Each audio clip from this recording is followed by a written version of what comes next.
दोस्तों, अगर आपको लगता है कि आप अपनी कम इनकम के साथ कभी वेल्थ क्रिएट नहीं कर पाएंगे तो यह आज का पॉडकास्ट सिर्फ आपके लिए है। अगर शेयर मार्केट का नाम सुनते ही आपको डर लगता हो, आप एफडी, बैंक स्कीम्स, एलआईसी से आगे नहीं सोच पाते हैं, तो आज का ये पॉडकास्ट आपकी इस सोच को पूरी तरीके से बदल देगा। दोस्तों, आज के इस पॉडकास्ट में हम ये भी डिस्कस करेंगे कि कैसे कम सैलरी वाला कोई इंसान छोटी सी बचत करके लंबे समय के बाद करोड़पति बन सकता है। दोस्तों, आज के इस पॉडकास्ट में हमारे जो गेस्ट हैं मिस्टर राजकुमार शर्मा, जो कि काफ़ी लंबे वक्त से शेयर मार्केट में एक्सपर्ट के रूप में काम कर रहे हैं और उनका एक लंबा अनुभव इस फील्ड में रहा है और अपने एक्सपीरियंस के साथ ही वो आज हमें फाइनेंशियल एजुकेशन के बारे में कुछ बताना चाहेंगे। तो राजकुमार जी, आपका स्वागत है हमारे पॉडकास्ट में। Thank you. मैं चाहूँगा कि हमारे व्यूअर्स को थोड़ा सा कुछ अपने बारे में आप बताएं, अपनी जर्नी के बारे में बताएं। मेरा नाम राजकुमार शर्मा है और मैं पिछले 20 साल से शेयर मार्केट से जुड़ा हुआ हूं और अभी यही म्यूचुअल फंड्स, शेयर मार्केट, ये मैं रेगुलर अपने लिए, अपने क्लाइंट्स और ये किसी कंपनी के साथ में भी मैं जुड़ा हुआ हूं, तो वो मैं काम करता हूं। राजकुमार जी, शेयर मार्केट को लेकर मैंने देखा है कि ज़्यादातर लोगों का एक मिथ होता है कि शेयर मार्केट बहुत रिस्की है और शेयर मार्केट में घुसने का मतलब है नुकसान होने की बहुत ज़्यादा संभावना होना। तो इस मिथ को आप क्या समझते हैं इस बारे में? मतलब ऐसा नहीं है और मैं आपको अगर बताऊं कि जब मैं यहाँ जयपुर आया था तो मुझे शेयर मार्केट के बारे में नहीं पता था और जो लोग शेयर्स के बारे में बात करते थे कि मैंने ये शेयर्स खरीदे हैं इस कंपनी, मतलब ये शेयर खरीदे मैंने। तो मेरे लिए उस टाइम पे शेयर खरीदने का मतलब कुछ और होता था, मैं बता नहीं सकता, थोड़ा ज़्यादा फनी लगेगा। बट धीरे धीरे करके मुझे समझ में आया कि शेयर मार्केट क्या है। जब हम लोग इस लाइन में नहीं आए थे 2005-06 में, तब तक मुझे भी इसका बहुत ज़्यादा नॉलेज नहीं था। बट जब मैंने कंपनी मैंने जॉब इसी लाइन से स्टार्ट किया था, जब मैंने कंपनी को ज्वाइन किया तो धीरे धीरे मुझे समझ में आया कि स्टॉक मार्केट क्या है। तो जो लोगों का मिथ है कि यहाँ पे आके सिर्फ लॉस होता है, ऐसा नहीं है। और कुछ लोगों को अगर ऐसा लगता है कि सब प्रॉफिट ही होता है, तो ऐसा वो भी नहीं है। जैसे लाइफ में एक ही सिक्के के दो पहलू हैं, सुख भी है, दुख भी है। ऐसे ही शेयर मार्केट है, यहाँ पैसा भी है, ठीक है ना, प्रॉफिट भी है, तो यहाँ लॉस भी है। वो चीज़ भी आपको देखनी पड़ेगी। अगर आप काम कर रहे हैं, कहीं कोई भी आप काम करते हैं, जाके आप थोड़ा सा कभी आप किसी चीज़ के बारे में जाके अगर रिसर्च करेंगे या सोचेंगे भी, तो आप देखेंगे कि कोई भी ऐसा काम नहीं है लाइफ में जहाँ सिर्फ पॉजिटिव हो, नेगेटिव नहीं हो। ऐसा कोई काम है तो आप मुझे बताओ। बट हाँ, हमको क्या करना है कि शेयर मार्केट के बारे में कि मिथ है कि सिर्फ लॉस होता है, तो उसके पीछे दो लॉजिक हैं कि जिन लोगों को लॉस होता है वो शोर करके और बहुत ज़्यादा लोगों को बताते हैं, बिल्कुल ठीक है। और जिन लोगों को प्रॉफिट होता है ना, वो लोग किसी के साथ शेयर नहीं करते। मैं आपको एक मज़ेदार बात बताता हूँ कि इवन वो अपने फैमिली मेम्बर के साथ में भी शेयर नहीं करते थे, उनको प्रॉफिट हुआ है, ठीक है। तो ये नहीं होना चाहिए। मतलब मैं इससे नहीं मानता कि शेयर मार्केट में सिर्फ लॉस होता है। तो शेयर मार्केट में कोई भी इंसान अगर एंटर करता है तो उसकी एक ये सोच होगी कि वो प्रॉफिट ही कमाए, लेकिन फिर भी वो प्रॉफिट नहीं कमा पाते हैं और नुकसान कर बैठते हैं और इस वजह से हम देखते ही हैं कि ये मिथ सर्कुलेट होते जा रहे हैं। तो ऐसी क्या स्ट्रेटेजी को रखें हैं और किस तरीके से वो कोई बिगिनर शेयर मार्केट में एंटर करे जिससे कि वो एक पॉजिटिव रिटर्न लेके निकल सके और इसको भी एक इन्वेस्टमेंट का एक जरिया बना सके? सबसे पहले तो माइंडसेट होना चाहिए, ठीक है। माइंडसेट, अगर किसी को स्टॉक मार्केट में आना है कि मुझे पैसा बनाना है, तो सबसे पहले 3 से 4 चीज़ें मैं जो देखता हूँ। अगर मैं स्टॉक मार्केट में आना चाहूँ आज की डेट में, तो क्या होना चाहिए? सबसे पहले तो आपके पास में खुद का पैसा होना चाहिए। थोड़ा सा अलग लगेगा कि मैं कुछ और बोल रहा हूँ, बट आप इसको लिंक करिएगा। सबसे पहले तो आपका खुद का पैसा होना चाहिए जो उधार नहीं लिया हो आपने, ठीक है। दूसरी चीज़, थोड़ा आपका इंटरेस्ट होना चाहिए। तीसरी चीज़, आपके पास टाइम होना चाहिए। ओके। दिन का 10, 15, 20 मिनट तो आपके पास होना चाहिए अगर स्टॉक मार्केट में आने वाले हो। अच्छा, तो 10-15 मिनट निकाल के इन्वेस्टमेंट किया जा सकता है? 10-15 मिनट भी काफ़ी है, उसके मैं आगे आऊँगा, ठीक है। 3 चीज़ें ये हो गई। अब अगर ये मिनिमम 3 चीज़ें आपके पास नहीं है, आपका खुद का पैसा, आपका इंटरेस्ट, आपके पास टाइम, ठीक है, और एक चौथी चीज़ और पेशेंस। थोड़ा पेशेंस भी होना चाहिए। अगर ये चारों चीज़ों में से कुछ भी नहीं है आपके पास, तो प्लीज़ मत आना, शेयर मार्केट आपके लिए नहीं है। आपके लिए मतलब मैं आपके लिए नहीं बोल रहा, जो लोग शेयर मार्केट के बारे में सोच रहे हैं उनके लिए नहीं है। अब ये चीज़ों को मैं लिंक करके बताता हूँ शेयर मार्केट में आने के लिए। सबसे पहले बहुत सारे लोग आते हैं, मैं इस लाइन में 20 साल से हूँ, तो मैंने हर तरह के लोगों से मिला हूँ, मेरे पास लोग आए हैं और लोग सर बोलते थे कि पहले सर हम लोग क्रेडिट कार्ड से 2.5% हमारा लगेगा, 2 लाख निकालते हैं और यहाँ से अच्छा पैसा बनाएंगे। और वो सबसे पहले उन्होंने उधार लिया। बहुत सारे लोग ऐसे थे जो उधार लेके पैसा उन्होंने यहाँ इन्वेस्ट किया 5 लाख, बट जिससे लिया उसको कुछ टाइम के बाद में पैसे की जरूरत पड़ी, उसने मांगा तो उसको यहाँ से एग्जिट करके देना पड़ा। शेयर मार्केट टाइमिंग वाली चीज़, शेयर मार्केट को आप टाइमिंग नहीं कर सकते जी। कि आपने आज इन्वेस्ट किया जनवरी में, आप सोचो कि मुझे जून में पैसा देना है वापस, जून तक तो शेयर मार्केट ऊपर चला जाएगा, ऐसा नहीं होगा। लाइक एफडी हम एक सर्टेन टाइम पे हम ये नहीं सोच सकते कि नहीं, कि आप ये सोच रहे हैं कि 6 महीने में मैं पैसा लगा दूं, 6 महीने बाद में मैं माल को बेच दूंगा, मेरे जो भी शेयर्स लिए उनमें मुझे प्रॉफिट बन जाएगा, ऐसा नहीं है। हो सकता है उस टाइम पे लॉस हो, इसलिए आपका पैसा खुद का होना चाहिए। ओके, अगर आपका खुद का पैसा है तो जब तक आपको पैसे नहीं बनेंगे तब तक आप एग्जिट नहीं करेंगे। दूसरा, आपका इंटरेस्ट होना चाहिए।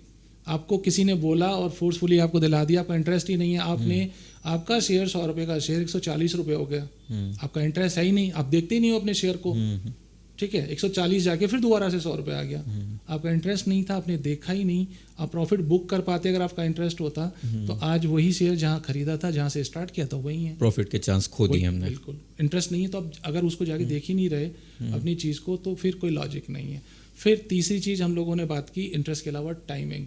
अगर टाइमिंग मैंने क्यों बोला कि अगर आप मॉर्निंग में ऑफिस जा रहे हैं, ऑफिस जाने के बाद 5 मिनट आपने अपने पोर्टफोलियो को देख लिया कि कौन कौन से शेयर हैं, मार्केट खुलने के बाद कि मेरा 100 रुपये का शेयर आज कितना है, सुबह देख लिया, शाम को देख लिया आपने एक बार 5-10 मिनट के लिए, ठीक है ना, तो इतना काफ़ी है कि आप अपने पोर्टफोलियो की केयर कर रहे हो, ठीक है। तो आप जो आपके साथ ऐसा हुआ कि 100 रुपये का शेयर 140 जाने के बाद में भी आप नहीं बेच पाए क्योंकि आपको पता ही नहीं था उसके बारे में, तो रोज़ अगर आप देख रहे हो तो आप अपने पोर्टफोलियो का ध्यान रख रहे हो उस चीज़ पे। एक पेशेंस जो मैंने बोला कि अभी जैन में स्टार्ट किया कि मुझे 2 लाख लगा के और 2 लाख में 40-50 हज़ार मेरे बन जाए, 50 हज़ार मैं कमा लूँगा 6 महीने में और 2 लाख रुपए जिससे लिए मैंने उसको वापस कर दूंगा, वो पॉसिबल नहीं है। तो आपको पेशेंस रखना पड़ेगा। हो सकता है कि आपको साल भर लग जाए। अगर हम लोग पिछले 1 साल का देखें, सितंबर 2024 की बात करूं मैं और 2 सितंबर 2025, निफ्टी जहां था वहीं पे सितंबर 2025 में तक कोई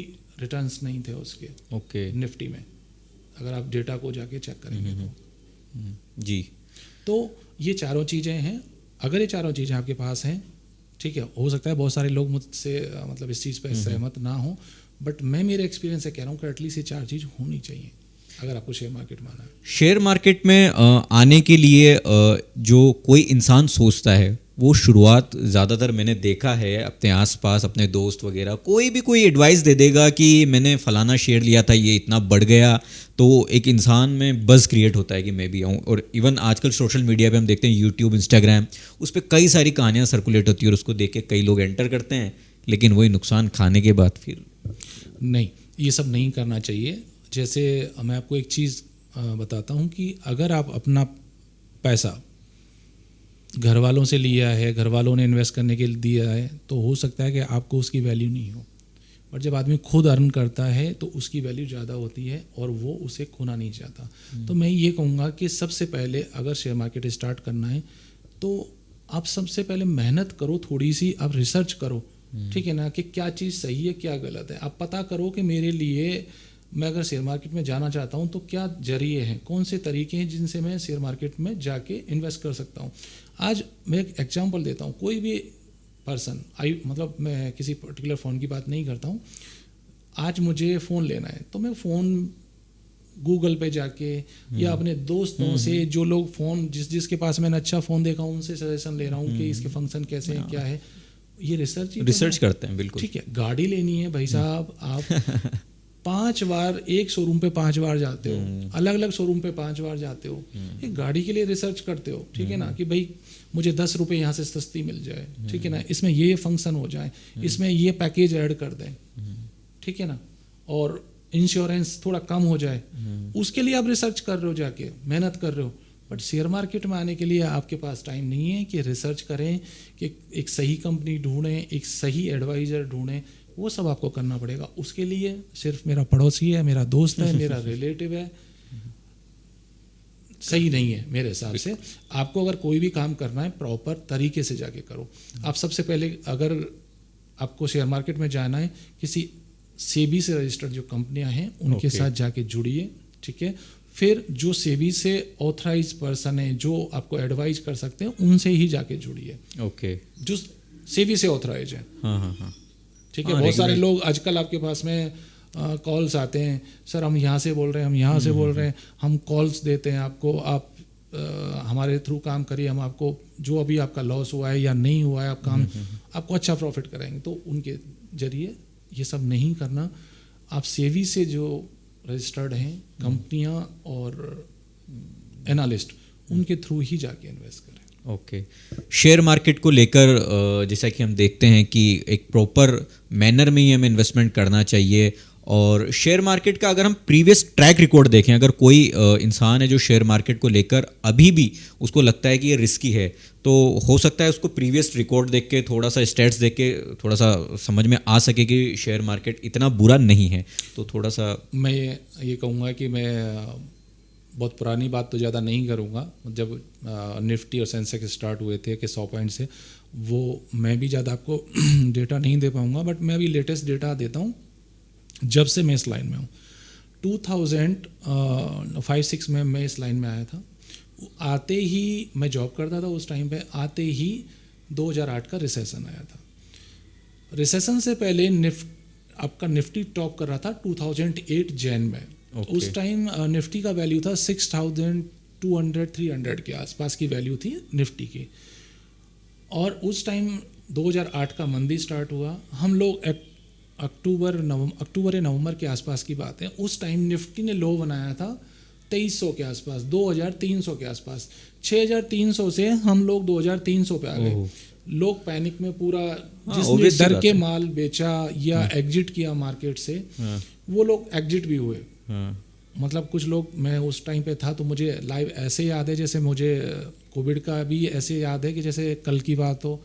2008 भी मेरे को ऐसे याद है, क्योंकि ये रिसेशन और ये कोविड का जो पैंडेमिक था, ये एक्चुअल जिया है हम लोगों ने। तो मेरे को आज भी ऐसे याद है कि कल की बात है। तो जब 2300 का लो बना था, उस टाइम पे बहुत सारे लोगों ने इन्वेस्ट भी किया था। बहुत सारे लोगों ने के पास जो पोजीशन थी, तो वो जो फियर होता है ना, उसमें वो लोग एग्जिट भी कर गए। बट मैं ये बोलता हूँ कि स्टॉक मार्केट में जब आप लॉन्ग टर्म के लिए अगर आप विजन रख रहे हैं, तो फाइनली आपका लॉस नहीं होने वाला। चाहे वो निफ्टी और इंडेक्स की बात कर रहा हूँ मैं, और शेयर्स की पर्टिकुलर मैं बात नहीं कर रहा। कि बहुत सारी कंपनियां क्या होती हैं कि साइकिल्स होते हैं। कुछ कंपनियां किसी पर्टिकुलर साइकिल में बन जाती हैं और किसी पर्टिकुलर वही कंपनी नेक्स्ट साइकिल में ख़त्म भी हो जाती हैं। तो ऐसी बहुत सारी कंपनियां हैं जो 2006-07 में थी। मैं 2004-05 के आपको नाम भी ले सकता हूँ, बट दूसरा ये कि वो कंपनियां आज एग्जिस्ट ही नहीं करती हैं। ओके। बहुत सारे लोग बोलते हैं कि लॉन्ग टर्म के लिए इन्वेस्टमेंट करते हैं हम लोग। तो लॉन्ग टर्म का मैंने अभी जो बोला ना कि लॉन्ग टर्म में मार्केट, लॉन्ग टर्म में मेरे लिए मैं आज ETF की बात कर सकता हूँ, निफ्टी की बात कर सकता हूँ कि निफ्टी है तो निफ्टी लॉन्ग टर्म में ऊपर ही जाना है। बैंक निफ्टी है, सेंसेक्स है, तो इनमें अगर इनकी ETF में हम लोग इन्वेस्ट करते हैं, ठीक है, तो वो लॉन्ग टर्म के लिए बढ़िया है। बट किसी ऐसी कंपनी में इन्वेस्ट कर दिया जो 5 साल तक तो अच्छा किया, आपने प्रॉफिट बुक नहीं किया, बट 6वें साल से उसका डाउनफॉल स्टार्ट हो गया आपका, और वो कंपनी ऑलमोस्ट खत्म हो गई। जो शेयर आपने 500 में लिया, आपने 3000 में नहीं निकाला, और वो शेयर 6 रुपये या 10 रुपये आ गया, फिर क्या करेंगे? तो पर्टिकुलर शेयर्स के लिए मैं नहीं बात कर रहा हूँ। अगर जब आप लॉन्ग टर्म की बात कर रहे हैं तो आप ETF के थ्रू जाइए, या फिर दूसरे कुछ और चीज़ें हैं उनके थ्रू जाइए, जैसे म्यूचुअल फंड के थ्रू भी जा सकते हैं लॉन्ग टर्म। ओके। ETF के बारे में भी हम आपसे समझेंगे। जैसा कि मैं समझ पा रहा हूँ कि पर्टिकुलर इंडेक्स के बारे में हम बात करें, जो प्रीवियस स्टेट्स के बारे में, तो उसमें तो वो चला ही है, पर अगर स्पेसिफिक हम किसी शेयर के ऊपर ही अगर पूरा रिलाई कर जाएं तो वो रिस्की हो सकता है। Yes. और यही हमें शायद ध्यान देने की ज़रूरत है। बिल्कुल। अभी जैसे मैंने आपको बताया कि 6300 का निफ्टी का वैल्यू था 2008 जैन में, और वही अक्टूबर 2006 में उसका वैल्यू था 2300, और आज आपको आइडिया है कि निफ्टी में कहाँ बढ़े? लगभग 2300 की चीज़ 26,000। अगर किसी ने ETF में उस टाइम इन्वेस्ट किया था तो आज 2300 की चीज़ आपकी कहाँ पे खड़ी है? 26,000। तो आपको लॉन्ग टर्म में ये आपको बेनिफिट देने वाले हैं। ठीक है। तो ये तो बड़ी यस हाँ, और पर्टिकुलर स्टॉक की आपने बात की, तो मैं स्टॉक के लिए बोलूँगा कि बहुत सारे लोग बात करते हैं कि यार कोई एक ऐसा स्टॉक बता दो जिसमें मैं SIP करता रहूँ स्टॉक में, बात करते हैं। तो मैं किसी पर्टिकुलर ऐसा नहीं है कि मुझे शेयर्स पसंद नहीं है, मुझे बहुत पसंद है, बट जब कोई आपसे ऐसा बोलता है कि लॉन्ग टर्म के लिए मुझे तो बस 20-30 साल के लिए, मुझे नहीं पता कौन सी कंपनी है जो 20-30 साल तक टिकेगी, बट हाँ मुझे इंडिया में एक कंपनी दिखती है कि जो आगे 20 या 30 साल बाद में भी टिकी रहेगी, दैट इज SBI। मैं उसके लिए बोल सकता हूँ कि SBI शायद बंद नहीं होने वाला, गवर्नमेंट बैंक है इसलिए। बहुत सारी बड़ी कंपनियां हैं, उनके लिए भी मैं नहीं बोल सकता कि वो 30 साल बाद रहेंगी या नहीं रहेंगी, बट हाँ SBI 30 साल बाद में रहेगा। कोई मेरे से पूछे कि छोटे बैंक हैं, छोटे बैंक हैं सुनने में आता है हर बार कि हम बात करते हैं कि मर्ज हो जाएंगे, अगर आपने लिया और वो मर्ज हो गया फिर, तो मुझे एक लगता है कि सिर्फ ये बैंक है जो आने वाले टाइम में रहेगा, 20 सालों या 30 सालों ये कंपनी एग्जिस्ट तो करेगी। यहाँ मैं व्यूअर्स को बताना इसके लिए मैं इन्वेस्टमेंट के लिए बिल्कुल भी नहीं बोल रहा हूँ कि आप SBI में करें, जस्ट मैंने एक लॉजिक दिया कि गवर्नमेंट का बैंक है और सबसे बड़ा बैंक है तो ये बंद नहीं होगा। हाँ, ये इन्वेस्टमेंट एडवाइस के रूप में ना लें, इसको एक इन्वेस्टमेंट एजुकेशन के रूप में आप इस पूरे हमारे पॉडकास्ट को लें, जिससे कि आप चीज़ों को समझ सके। अब जैसे कि शेयर मार्केट में आने के लिए हम समझ सकते हैं कोई बिगिनर है, उसको एक प्रॉपर थोड़ी रिसर्च भी की भी ज़रूरत होती है, और फाइनेंशियल एडवाइज़र के अगर वो मार्गदर्शन में अगर इस चीज़ में आगे बढ़े तो उसको प्रॉफिट मिलने के चांसेस ज़्यादा हो सकते हैं, और प्रीवियस स्टेट्स और सारी चीज़ें भी उसको ध्यान में रखनी होगी। अगर हम बात करें शेयर मार्केट में अगर आप आना चाहते हैं तो म्यूचुअल फंड के बारे में बड़ा सुनता हूँ मैं। म्यूचुअल फंड और शेयर मार्केट, लोग कई बार म्यूचुअल फंड से भी डरते हैं कि ये भी बहुत रिस्की है शेयर मार्केट की तरह, तो इसके बारे में क्या होता है इसमें? नहीं, मैं देखो दोनों चीज़ों को एक साथ शेयर मार्केट से स्टार्ट करके फिर मैं आता हूँ। देखिए जो लोग दो तरह के इन्वेस्टर होते हैं, एक होता है एक्टिव इन्वेस्टर, एक होता है पैसिव इन्वेस्टर। एक्टिव के वो एक्टिव है खुद इन्वेस्टमेंट जो किया है उसमें पार्टिसिपेट कर रहा है रेगुलर बेस पे, जो मैंने बोला कि रेगुलर बेस पे उसे वॉच भी कर रहा है, अपने एडवाइजर से बात भी करता है, और अगर अच्छा कर रहा है तो प्रॉफिट भी बुक किया, और अगर खराब कर रहा है तो उसमें स्टॉप लॉस भी लेके निकला, लॉस बुक करके भी। तो ये तो हो गए एक्टिव, जो अपने एडवाइजर और कंपनी के साथ में जुड़े हुए हैं जो लोग कर रहे हैं। दूसरा आता है एक पैसिव इन्वेस्टर, कि उसे कर दिया सब 2 साल 3 साल तक देखा ही नहीं। कोई ऐसे हाउस वाइफ्स हैं या फिर कोई स्टूडेंट है जो रेगुलर इसको वॉच नहीं कर पा रहा, उनके केस में? हाँ, उस केस में क्या है कि अगर कोई भी बिगनर है, ठीक है, तो मैं ये कहूँगा कि शेयर मार्केट में डायरेक्ट ना आइए आप जी, ठीक है। और अगर आपको आना ही शेयर मार्केट में है तो उसके लिए सबसे पहले आप सीखिए शेयर मार्केट को। बहुत सारी बुक्स अवेलेबल हैं, बहुत सारे लोग हैं जो सिखा रहे हैं, पर जहाँ सीखने की बारी है तो वहाँ आप ये ज़रूर देखिएगा कि जो सिखा रहे हैं वो प्रॉपर आपको सिखा रहे हैं या नहीं। बहुत सारी बुक्स हैं, आप पढ़ सकते हैं। तो ये तो हो गया कि एक सेपरेट पार्ट कि भाई आप सीख के शेयर मार्केट में आए, ठीक है। आपको एटलीस्ट आपको आना चाहिए थोड़ा बहुत, जिससे कि सामने वाला आपको कोई बेवकूफ़ ना बना सके। दूसरी चीज़, जिनको नहीं सीखना, ठीक है, जिनके पास टाइम नहीं है, वो शेयर मार्केट में ना आए, कोई वो अच्छा है उनके लिए, वो फिर म्यूचुअल फंड के थ्रू शेयर मार्केट में। हाँ, मतलब मार्केट का फ़ायदा भी लेना चाहते हैं लेकिन इसमें टाइम नहीं दे सकते, यस, और नॉलेज की भी कमी हो। हाँ, नॉलेज आपको फिर जरूरत ही नहीं है। अगर आप म्यूचुअल फंड में जा रहे हैं तो आप वहाँ पे जहाँ पे आप रहते हैं उसके आसपास सर्च करिए कि आपके आसपास कोई म्यूचुअल फंड एडवाइजर है क्या, जो से आपके जो भी रजिस्टर्ड हो, ठीक है, वो आपको उससे आप अपनी सर्विस ले सकते हैं। वो आपको सजेस्ट भी कर सकता है कि भाई मुझे म्यूचुअल फंड में जाना है तो कैसे जाना। म्यूचुअल फंड कैसे सेफ है मैं आपको बात करता हूँ। शेयर मार्केट में जैसे हम लोगों ने बात की, कोई पर्टिकुलर एक कंपनी लोअर साइड से, मतलब 100 रुपये का प्राइस से 1000 रुपये भी गया और 1000 से फिर दोबारा वो ख़त्म हो गया, तो ये हो सकता है शेयर मार्केट में। बट जब म्यूचुअल फंड में हम लोग कोई भी SIP स्टार्ट की, मान लीजिए 2000 की एक SIP हम लोगों ने स्टार्ट की, तो वो 2000 रुपये जो सामने वाला हर महीने के इन्वेस्ट कर रहा है, वो पर्टिकुलर एक शेयर में इन्वेस्ट नहीं हो रहा। फंड मैनेजर उस 2000 रुपये को कम से कम 100 से 200-300 कंपनियों में इन्वेस्ट करता है। तो आप सोचिए कि 200 कंपनियों में अगर आपका 2000 रुपये इन्वेस्ट हो रहा है तो पर कंपनी कितना सा पैसा आपका इन्वेस्ट हो रहा है। बिल्कुल, मैं मानता हूँ कि उनमें से 5 या 10 कंपनियां बंद भी हो जाएंगी, मान लीजिए। तो अगर आप एक कंपनी में 10 रुपये इन्वेस्ट कर रहे हैं, 5 कंपनियां बंद भी हो जाती हैं तो 50 रुपये का लॉस होगा। बट उन 200 कंपनियों में से कुछ कंपनियां ऐसी हुई जो 4 टाइम या 3 टाइम चल गई, ठीक है, तो उधर से आपको बेनिफिट मिल जाएगा। और लॉन्ग टर्म में म्यूचुअल फंड क्यों ठीक है कि अगर कोई ख़राब करने लगती है कोई कंपनी, पर्टिकुलर जो 200 कंपनियां उनमें से 4 या 5 कंपनियां ख़राब करने लगेंगी, तो आपका फंड मैनेजर उन पर्टिकुलर कंपनीज को वहाँ से रिमूव कर देगा।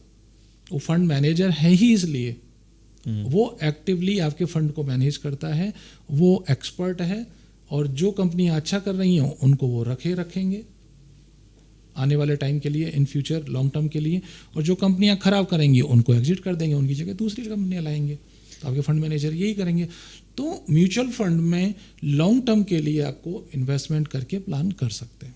सर, मेरे एक अंकल हैं, वो रिटायर होने के बाद उन्हें एक बड़ा अमाउंट मिला, तो उन्हें मैंने एडवाइस दी कि आप म्यूचुअल फंड में इन्वेस्टमेंट कर सकते हैं अच्छे रिटर्न्स के लिए। अब उनको या उनके जैसे लोगों के मन में एक चीज़ होती है कि म्यूचुअल फंड आखिर है क्या, इसका ऑर्गेनाइजेशन कैसे रहता है, एमसीज वगैरह और ये सारी चीज़ें, फंड मैनेजर्स, और ये जैसा कि अभी आपने इन्वेस्टमेंट का तो बताया कि किस तरीके से डिवाइडेशन करके इन्वेस्टमेंट होता है उसमें, तो थोड़ा सा इस चीज़ को हम समझा सकें लोगों को। म्यूचुअल फंड को कि देखिए म्यूचुअल फंड क्या है कि यहाँ पे काफ़ी एमसीज हैं, ठीक है, उन और हर एक एएमसी के पास में अलग अलग फंड्स होते हैं, ये लार्ज कैप भी है। एएमसीज जो हैं ये रजिस्टर्ड होती हैं। यस जी, ठीक है। अगर कोई भी एएमसी अपना फंड लेके आ रहे हैं, वो रजिस्टर्ड है, तभी वो फंड ला सकते हैं इंडिया में, अदरवाइज वो म्यूचुअल फंड लॉन्च नहीं कर सकते। उनको एनएफओ बोलते हैं हम लोग। वो कोई भी एनएफओ आता है तो 10 रुपीज़ की एनएवी से वो स्टार्ट होता है। तो एक पर्टिकुलर एएमसी के पास कई सारे फंड हो सकते हैं, जैसे लार्ज कैप, मिड कैप, आपका multi cap, flexi cap, small cap, hybrid भी हैं, ठीक है, बहुत सारे फंड्स हैं, कुछ डेप्ट वाले भी होते हैं। तो हर एक रिक्वायरमेंट के हिसाब से हर एक एएमसी ने फंड्स बनाए हुए हैं। कुछ एएमसीज के अच्छे रिटर्न्स होते हैं, कुछ के थोड़े कम होते हैं, कुछ के थोड़े ज़्यादा होते हैं।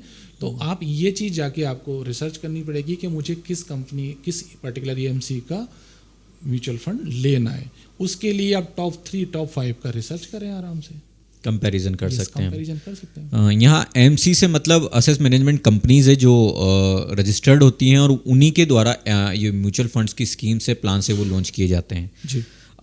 अब सर इसमें हम जानना चाहेंगे कि इन्वेस्टमेंट करने के लिए म्यूचुअल फंड में क्या क्या तरीके होते हैं। जैसे मैंने सिप के बारे में सुना है और लमसम के बारे में सुना है, और इसमें फंड्स भी काफ़ी टाइप के होते हैं, इसको थोड़ा समझ सकें। हाँ, देखिए मैंने अभी बताया कि म्यूचुअल फंड में कई तरह के फंड्स होते हैं। सबसे पहले हम लोग बात करते हैं एसआईपी और लमसम में थोड़ा सा फ़र्क समझते हैं।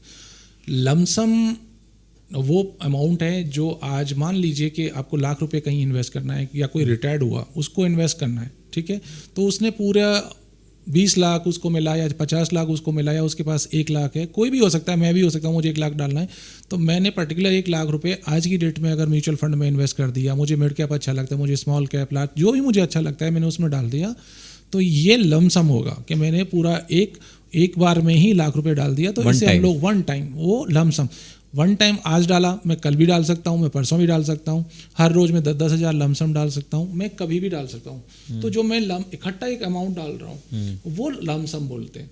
फिर उसके बाद आते हैं हम लोग एसआईपी पे।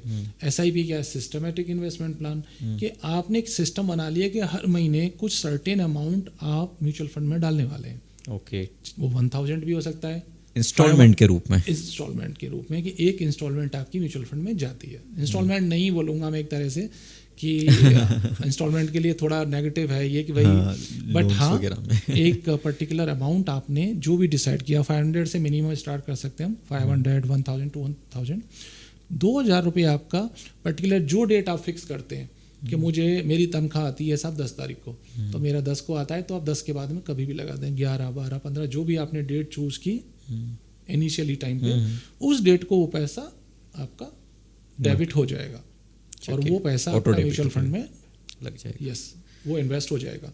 रेगुलर बेसिस पे वो आपका इन्वेस्टमेंट होता रहेगा। तो ये एक लमसम और एक आपका एसआईपी, ये 2 टर्म है जो हम लोग यूज़ कर सकते हैं। हाँ भाई, अगर मेरे पास अमाउंट पड़ा हुआ है तो एक साथ में इन्वेस्ट करने की पोजीशन में तो लमसम यूज़ कर सकता हूँ। अगर अदरवाइज मैं थोड़ा थोड़ा करके करना चाहूँ तो एसआईपी मुझे करनी चाहिए। इसमें फ़ंड्स काफ़ी सारे होते हैं और मैं देखता हूँ जब मैं म्यूचुअल फंड्स को सर्च करता हूँ तो करीब 100 के ऊपर फंड्स मुझे शो होने लगते हैं। अब यहाँ पर मेरे को ये कन्फ्यूजन होता है कि ये फंड्स में अगर मैं डिफरेंशिएशन करूँ तो ये कैसे डिफरेंट है एक दूसरे से, दूसरी चीज़ मेरे लिए बेस्ट कौन से हैं। हाँ, ये एक बहुत इंपॉर्टेंट चीज़ है। देखिए है क्या, मैं आज आपको बात करूं कि हर एक आदमी की रिक्वायरमेंट अलग होती है। आज मैं 25 साल के एक लड़के की बात करूं जो अभी अपनी पढ़ाई कंप्लीट करके जॉब में आया ही है अभी। मान लीजिए उसको 25,000 रुपये मिलते हैं, ठीक है, तो आज वो 25 साल का है, वो उसने अर्निंग स्टार्ट की है, ठीक है ना। ये जो म्यूचुअल फंड का इन्वेस्टमेंट बात करूं या कोई भी इन्वेस्टमेंट, बहुत सारी चीज़ों के ऊपर डिपेंड करते हैं। सबसे पहले आता है रिस्क, कि आपकी रिस्क एपेटाइट क्या है, ठीक है, आपकी रिस्क लेने की क्षमता अभी है।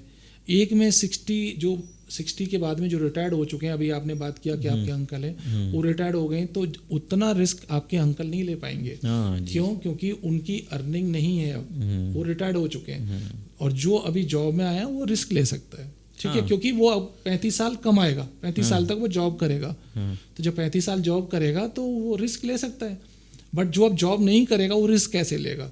तो जो उसके पास में अभी मनी है, उनको उस पैसे को ऐसी जगह इन्वेस्ट करना है जहां से मॉडरेट सा एक उनको अमाउंट मिलता रहे और वो अमाउंट कम नहीं हो, ठीक है, कम नहीं। उनकी आज पॉलिसी ये रहेगी कि जो मेरे पास में 50 लाख हैं वो तो मेरे पास रहे, कम नहीं हो। बट म्यूचुअल फंड में आप डालेंगे तो वो mutual fund up and down होता है, ठीक है ना। तो मार्केट ऊपर जाएगा तो ऊपर जाएगा, मार्केट नीचे आएगा तो नीचे आएगा वो। बट वो उस एज में नहीं है कि वो उस अप एंड डाउन को देख सकें। बट जो 25 साल का लड़का है जो अभी जॉब में आया है, वो उस अप एंड डाउन को देख सकता है, क्योंकि उसके पास अभी भी रिस्क लेने के लिए टाइम है और उसकी कैपेसिटी है। तो ये जो इन्वेस्टमेंट है ये अर्निंग से रिलेटेड और एक अर्निंग, रिस्क और रेस्पॉन्सिबिलिटी, इन चीज़ों पे भी है। क्योंकि जो जॉब में आया है ना, उसके पास कोई अभी जिम्मेदारियां नहीं है। हो सकता है उसकी शादी भी नहीं हो, उसके बच्चे नहीं हो। बट जो 60 का है उसके पास तो सारी जिम्मेदारियां, उसकी पूरी फैमिली होगी, उसके पास उसके बच्चे होंगे, पोते होंगे, पोती होगी, तो जिम्मेदारियां हैं। तो बहुत सारे जो इन्वेस्टमेंट और ये सारी चीज़ें, ये रिस्क, अर्निंग और रेस्पॉन्सिबिलिटी, इन सारी चीज़ों को देख के फिर आप डिसाइड कर सकते हैं। बट मैं ये नहीं कहता कि कोई भी सीनियर सिटीजन जो हैं, जो रिटायर्ड हो चुके हैं, वो म्यूचुअल फंड रिस्क वाले जो म्यूचुअल फंड है उनमें नहीं आ सकते। बहुत सारे लोग ऐसे हैं जिनको मैं जानता हूँ, रिटायरमेंट के बाद में बोलते हैं कि नहीं राजकुमार, मुझे तो मिड कैप ही जाना है, मैं रिस्क ले सकता हूँ। बोले कि मुझे पैसे की तो जरूरत है नहीं, ठीक है, मुझे पता है कि 5 से 10 साल में तो रिटर्न पॉजिटिव ही आने वाले हैं, तो मैं तो मिड कैप ही जाऊँगा। जबकि वो 60 की एज के अकॉर्डिंग अगर हम बात करें तो मिड कैप नहीं जाना चाहिए उनको। यहाँ ये एक बहुत बड़ी बात आती है, जैसा कि मैंने आपसे पूछा कि टाइप ऑफ फंड्स काफ़ी सारे हैं, तो ज़्यादातर लोगों को इसमें समझ में नहीं आ पाता कि यहाँ मिड कैप की बात हो रही है तो ये किस बारे में है, इसमें रिस्क कितना है, large cap, small cap, flexi, ये क्या चीज़ें हैं ये? देखिए फ्लेक्सी मतलब हम लोग सबसे पहले बात करें ऊपर से ब्लू चिप में लार्ज कैप जो बोलते हैं हम लोग, लार्ज कैप से ही बात करते हैं। लार्ज कैप सबसे पहले आता है। तो लार्ज कैप में वो कंपनियां हैं जो इंडिया की टॉप मोस्ट कंपनीज हैं, ओके, ठीक है, उनके बारे में बात होती है। उनका मार्केट कैप के अकॉर्डिंग टॉप जो 50 है वो आपका निफ्टी के अंदर आ जाते हैं, आपके लार्ज कैप, ठीक है। उसके बाद में फिर मिड कैप आता है, उसके बाद फिर स्मॉल कैप आता है, और फिर आपके ये मैक्रो वाला। तो उनके कैपिटलाइजेशन के अकॉर्डिंग उनका डिवाइडेशन हो रखा है। तो अभी सबसे पहले आप लार्ज कैप देख लीजिए, लार्ज कैप का फिक्स है, ठीक है ना, कि लार्ज कैप की जो कंपनियां हैं उनमें ही वो इन्वेस्टमेंट होगा। उसके बाद में जो मिड कैप है, मिड कैप तो में वो लार्ज कैप वगैरह में, इनमें अगर रिस्क वाइज अगर हम कंपेयर करें इनको और इनके रिटर्न्स को, तो इनको कैसे कंपेयर कर पाएंगे हम सब? देखिए लार्ज कैप वो कंपनीज हैं जो ऑलरेडी स्टैब्लिश हैं, ठीक है ना, उनके मतलब उनको जो अच्छा करना था वो कर चुके हैं। अब वो उस स्टेज में आ चुके हैं कि उनके जो रिटर्न्स या जो प्रॉफिट बना रहे हैं वो अब उनका मार्जिन उतना नहीं है जितना पहले जब वो मिड कैप से कंपनियां थी। तो मिड कैप में बहुत अच्छे रिटर्न्स होते हैं, ठीक है ना, कि मिड कैप से ब्लू चिप में आना है, उसको लार्ज कैप में आना है, तब वो अच्छा करती हैं। बट लार्ज कैप वो कंपनीज हैं जो रेगुलर बेसिस पे एक मतलब होता है ना, एक अच्छा रेगुलर रिटर्न दे रहे हैं, आपकी डिविडेंड दे रहे हैं, और वो अच्छा कर रही हैं। बहुत सारी कंपनियां, चाहे वो जैसे HDFC बैंक है, रिलायंस, L&T, SBI, ये जो बड़ी कंपनीज हैं ये रेगुलर। अब ये रिलायंस या इस तरह HDFC बैंक, ये इनको डबल होने में टाइम लगेगा। बट बहुत सारी ऐसी छोटी कंपनियां, मैं बात करूंगा आपको कि वो 1 साल में डबल हो गई हैं मिड कैप की। तो लार्ज कैप में हम समझ सकते हैं कि बड़ी कंपनीज है तो इनमें रिस्क का थोड़ा फैक्टर जो है वो थोड़ा कम हो सकता है। यस, रिस्क कम होगा। ये मार्केट जैसे निफ्टी 50 की बात करें, लार्ज कैप की बात करें हम लोग, तो 50 कंपनियां हैं जो निफ्टी को रिप्रेजेंट करती हैं। निफ्टी उन्हीं के ऊपर अप एंड डाउन करता है। तो जब मार्केट खराब करेगा तो वो तेजी से नीचे आएंगे। हाँ, तो कोई रिटायर्ड पर्सन है तो वो लार्ज कैप में आ सकता है, वो आ सकता है, ठीक है। बट जब मार्केट रिकवर हुआ तो वो जो डाउन आए थे शेयर्स या जो कंपनीज के शेयर्स डाउन हुए थे, जैसे ही निफ्टी अच्छा करने लगेगा वो तुरंत आपको हो जाएंगे, एकदम से स्प्रिंग की तरह ऊपर आएंगे मार्केट के साथ। बट अगर मैं मिड कैप की बात करूं तो हो सकता है कि मिड कैप अभी, जैसे निफ्टी की बात करें, अभी के सिनेरियो में निफ्टी ने लाइफ टाइम हाई बना दिया, मिड कैप ने लाइफ टाइम हाई को टच कर लिया। निफ्टी ने लाइफ टाइम हाई को क्रॉस करके नया हाई बनाया, मिड कैप ने ऑलमोस्ट टच किया। स्मॉल कैप ने अभी भी नया लाइफ टाइम हाई नहीं बनाया, उससे बहुत नीचे है वो। ओके। बैंक निफ्टी करीब 4-6 महीने पहले लाइफ टाइम हाई बना चुका था, रिसेंटली भी, अब दोबारा बनाया उसने। तो जरूरी नहीं है कि सारे इंडेक्स एक साथ चले। तो ब्लू चिप थोड़ा सेफ, मतलब जो लार्ज कैप है वो थोड़ा सा सेफ रहता है। और मिड कैप को हम थोड़ा मॉडरेट मान सकते हैं, आई थिंक इस हिसाब से। और स्मॉल कैप में मैंने सुना है कि रिस्क का थोड़ा ज़्यादा रहता है इसमें। तो कोई मुझे लगता है कि कोई यंगस्टर है जिसके पास अभी जिम्मेदारियां कम हैं, तो आई थिंक उसको मिड कैप या स्मॉल कैप में जाना सही रहेगा। मतलब ये तो उनको एक बार जो स्टार्ट करना चाहते हैं उनको जो एडवाइजर है ना, ठीक है, म्यूचुअल फंड में भी रजिस्टर्ड होते हैं, उनसे जाके मिलिए। वो आपसे चीज़ें समझेंगे, आपसे 5 क्वेश्चन करेंगे, 10 क्वेश्चन करेंगे, वो आपके बारे में समझेंगे, फिर आपको सही प्लान वो बताएंगे कि आपके लिए क्या सूट करेगा। बट मेरी बात करूं तो मुझे क्या लगता है कि जैसे आपने मिड कैप की बात की, मिड कैप मेरा भी फेवरेट है। मुझे कभी भी मार्केट जब डाउन होता है एकदम से, मुझे लमसम लगाना होता है, मैं लगाता हूँ उसका। उसके पीछे लॉजिक क्या है, 3 पार्ट हैं। जैसे ये स्मॉल कैप हो गया, ठीक है, ये मिड कैप हो गया, और इसके ऊपर लार्ज कैप हो गया, ठीक है। तो अब जो मिड कैप है ये वाला, अगर एक पायदान खराब करेगा तो ये स्मॉल कैप में चला जाएगा, अगर एक पायदान अच्छा करेगा तो लार्ज ये कैप लार्ज कैप में आ जाएगा, ठीक है। तो मेरे लिए सबसे ज़्यादा स्कोप मिड कैप में लगता है मुझे। बट मिड कैप के साथ साथ 1-2 चीज़ें और हैं, जैसे आजकल मल्टी कैप, बहुत सारे लोग मल्टी कैप को भी चूज़ करते हैं, जिसमें तीनों का कॉम्बिनेशन होता है। आपका लार्ज कैप भी होता है, मिड कैप भी होता है, और आपका स्मॉल कैप भी होता है। और एक थीम और है जो फ्लैक्सी, बड़ी इंटरेस्टिंग है। फ्लैक्सी के बारे में बात करते हैं। तो फ्लैक्सी में क्या होता है कि यहाँ तो फिक्स है कि इतना सर्टेन % आपको मिड कैप, स्मॉल कैप और लार्ज कैप में रखना पड़ेगा। ये मल्टी कैप के लिए बात है। और जब हम बात करते हैं फ्लैक्सी के, तो फंड मैनेजर के पास में फ्लैक्सिबिलिटी है कि उसको अगर अभी ब्लू चिप में ज़्यादा अच्छा लग रहा है तो वो अपना % ऑफ इन्वेस्टमेंट ब्लू चिप में बढ़ा देगा। और अगर ब्लू चिप चल चुका है, वहाँ उसको लगता है कि ये सैचुरेशन पॉइंट पे अब मिड कैप की बारी हो सकती है, तो वहाँ थोड़ा सा एग्जिट करके वो पर्टिकुलर जो थीम उसको अच्छी लग रही है, वहाँ फ्लेक्सिबिलिटी पूरी है। यस, फंड मैनेजर के पास फ्लेक्सिबिलिटी है कि वो कहाँ इन्वेस्ट करना चाहता है, उसे किस सेक्टर में पर्टिकुलर किस थीम में ग्रोथ लग रही है, तो वो उसके ऊपर कॉल है। तो फ्लेक्सी थीम काफ़ी पॉपुलर है लोगों में। हाँ, मैंने भी सुना है काफ़ी लोग फ्लेक्सी कैप और भी काफ़ी सारे फंड्स हैं, लेकिन मेजरली इन फंड्स को से हम समझ सकते हैं सारी चीज़ को। एक मैंने चीज़ देखी है, म्यूचुअल फंड्स की हम बात भी करते हैं, कई लोग म्यूचुअल फंड में इन्वेस्टमेंट भी करते हैं, लेकिन ज़्यादातर लोग जो म्यूचुअल फंड में इन्वेस्टमेंट करते हैं उनमें से कई लोग बीच में से ही अपने जो इन्वेस्टमेंट को उसको बंद कर देते हैं, SIP को बंद कर देते हैं। और ये ज़्यादातर होता है जब मार्केट करेक्शन से पहले, जब लो रहता है या फिर मतलब थोड़ी भी वॉलेटिलिटी होती है तो वो छोड़ देते हैं। तो क्या इससे उनको फ़ायदा होता है, या उन्होंने ये सही डिसीजन लिया हुआ होता है, या फिर नुकसान है इसमें? फ़ायदा तो कैसे होगा क्योंकि वो जो गलती कर रहे हैं वो नहीं करनी चाहिए। जैसे हम लोगों ने बात की, कुछ गलतियां हमको यहाँ नहीं करनी है। जब हम इन्वेस्टमेंट कर रहे हैं, हम लोगों को हर एक से सलाह नहीं लेनी, ठीक है। जो प्रॉपर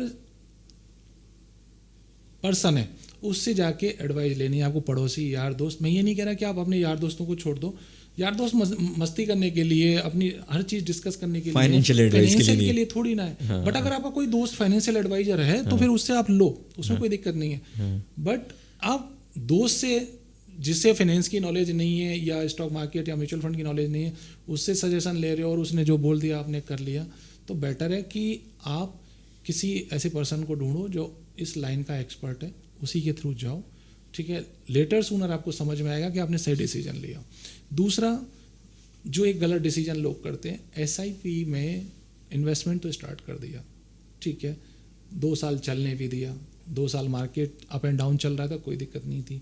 कभी कभार ऐसा होता है जैसे पैंडमिक जैसे या कोई रिसेशन या कोई बैड न्यूज़ पे, ठीक है ना, मार्केट डाउन भी आता है, तो उस टाइम लोगों को लगता है कि यार मैंने तो 50,000 लगाया था, 50 का 44 रह गया, 40 रह गया, मुझे तो निकल जाना चाहिए, मुझे तो लॉस हो रहा है। तो एसआईपी में वो उनका एक गलत डिसीजन लगता है उनको बाद में, अभी नहीं लगे, अभी तो उनको लगेगा यार निकलो, हाँ बच गया मैं आने वाले खतरे से और निकल गया। बट मैं आपको बिलीव मी, जो लोग ऐसा करते हैं कि एसआईपी को बंद करके सिर्फ डर की वजह से, फियर की वजह से बंद करते हैं। देखो, अगर किसी को फाइनेंशियली नीड है, उसके लिए वो कर रहा है, उसको पैसे की ज़रूरत है, कोई भी वो, अगर हमारा पैसा हमारी नीड में काम नहीं आएगा तो कोई मतलब नहीं है उसका, ठीक है। बट सिर्फ फियर की वजह से कि यार मार्केट नीचे जा रहा है, मुझे उसमें लॉस हो रहा है एसआईपी में, भाई मार्केट ये अप एंड डाउन करेगा, ठीक है ना। और ये जब नेचर है उसका। हाँ, एसआईपी जैसे लमसम की बात करते हैं कि लमसम के लिए सही टाइम क्या है, बहुत सारे लोग पूछते हैं। लमसम के लिए सही टाइम है जब मार्केट गिरे, तब आप लमसम करो, ठीक है ना। पीक पे तो कोई करने का कोई मतलब ही नहीं है। अगर 100 रुपये की एनएवी है किसी की, आज खरीदूं मैं उसको, मुझे पता है, ठीक है, मुझे नहीं लेना, जिस दिन मुझे 90 में मिलेगी या 95 में मिलेगी तो मैं लूँगा, कम से कम मुझे 5% या 10% सस्ता मिल रहा है, तो वो लमसम के लिए सही टाइम है। फिर हम बात करते हैं एसआईपी के लिए कि सही टाइम क्या है। एसआईपी के लिए तो हर दिन सही टाइम है, क्योंकि आप 2,000 रुपये, 1,000 रुपये, 5,000 या 10,000 ही तो इन्वेस्ट कर रहे हो, महीने का कर रहे हो वो, ठीक है। तो स्टार्टिंग के लिए आप जब स्टार्ट कर रहे हो, एसआईपी सही टाइम है, आज करो या कल करो, ठीक है ना, कोई भी गलत टाइम नहीं है उसके लिए, क्योंकि आप छोटे अमाउंट से आप स्टार्ट कर रहे हो।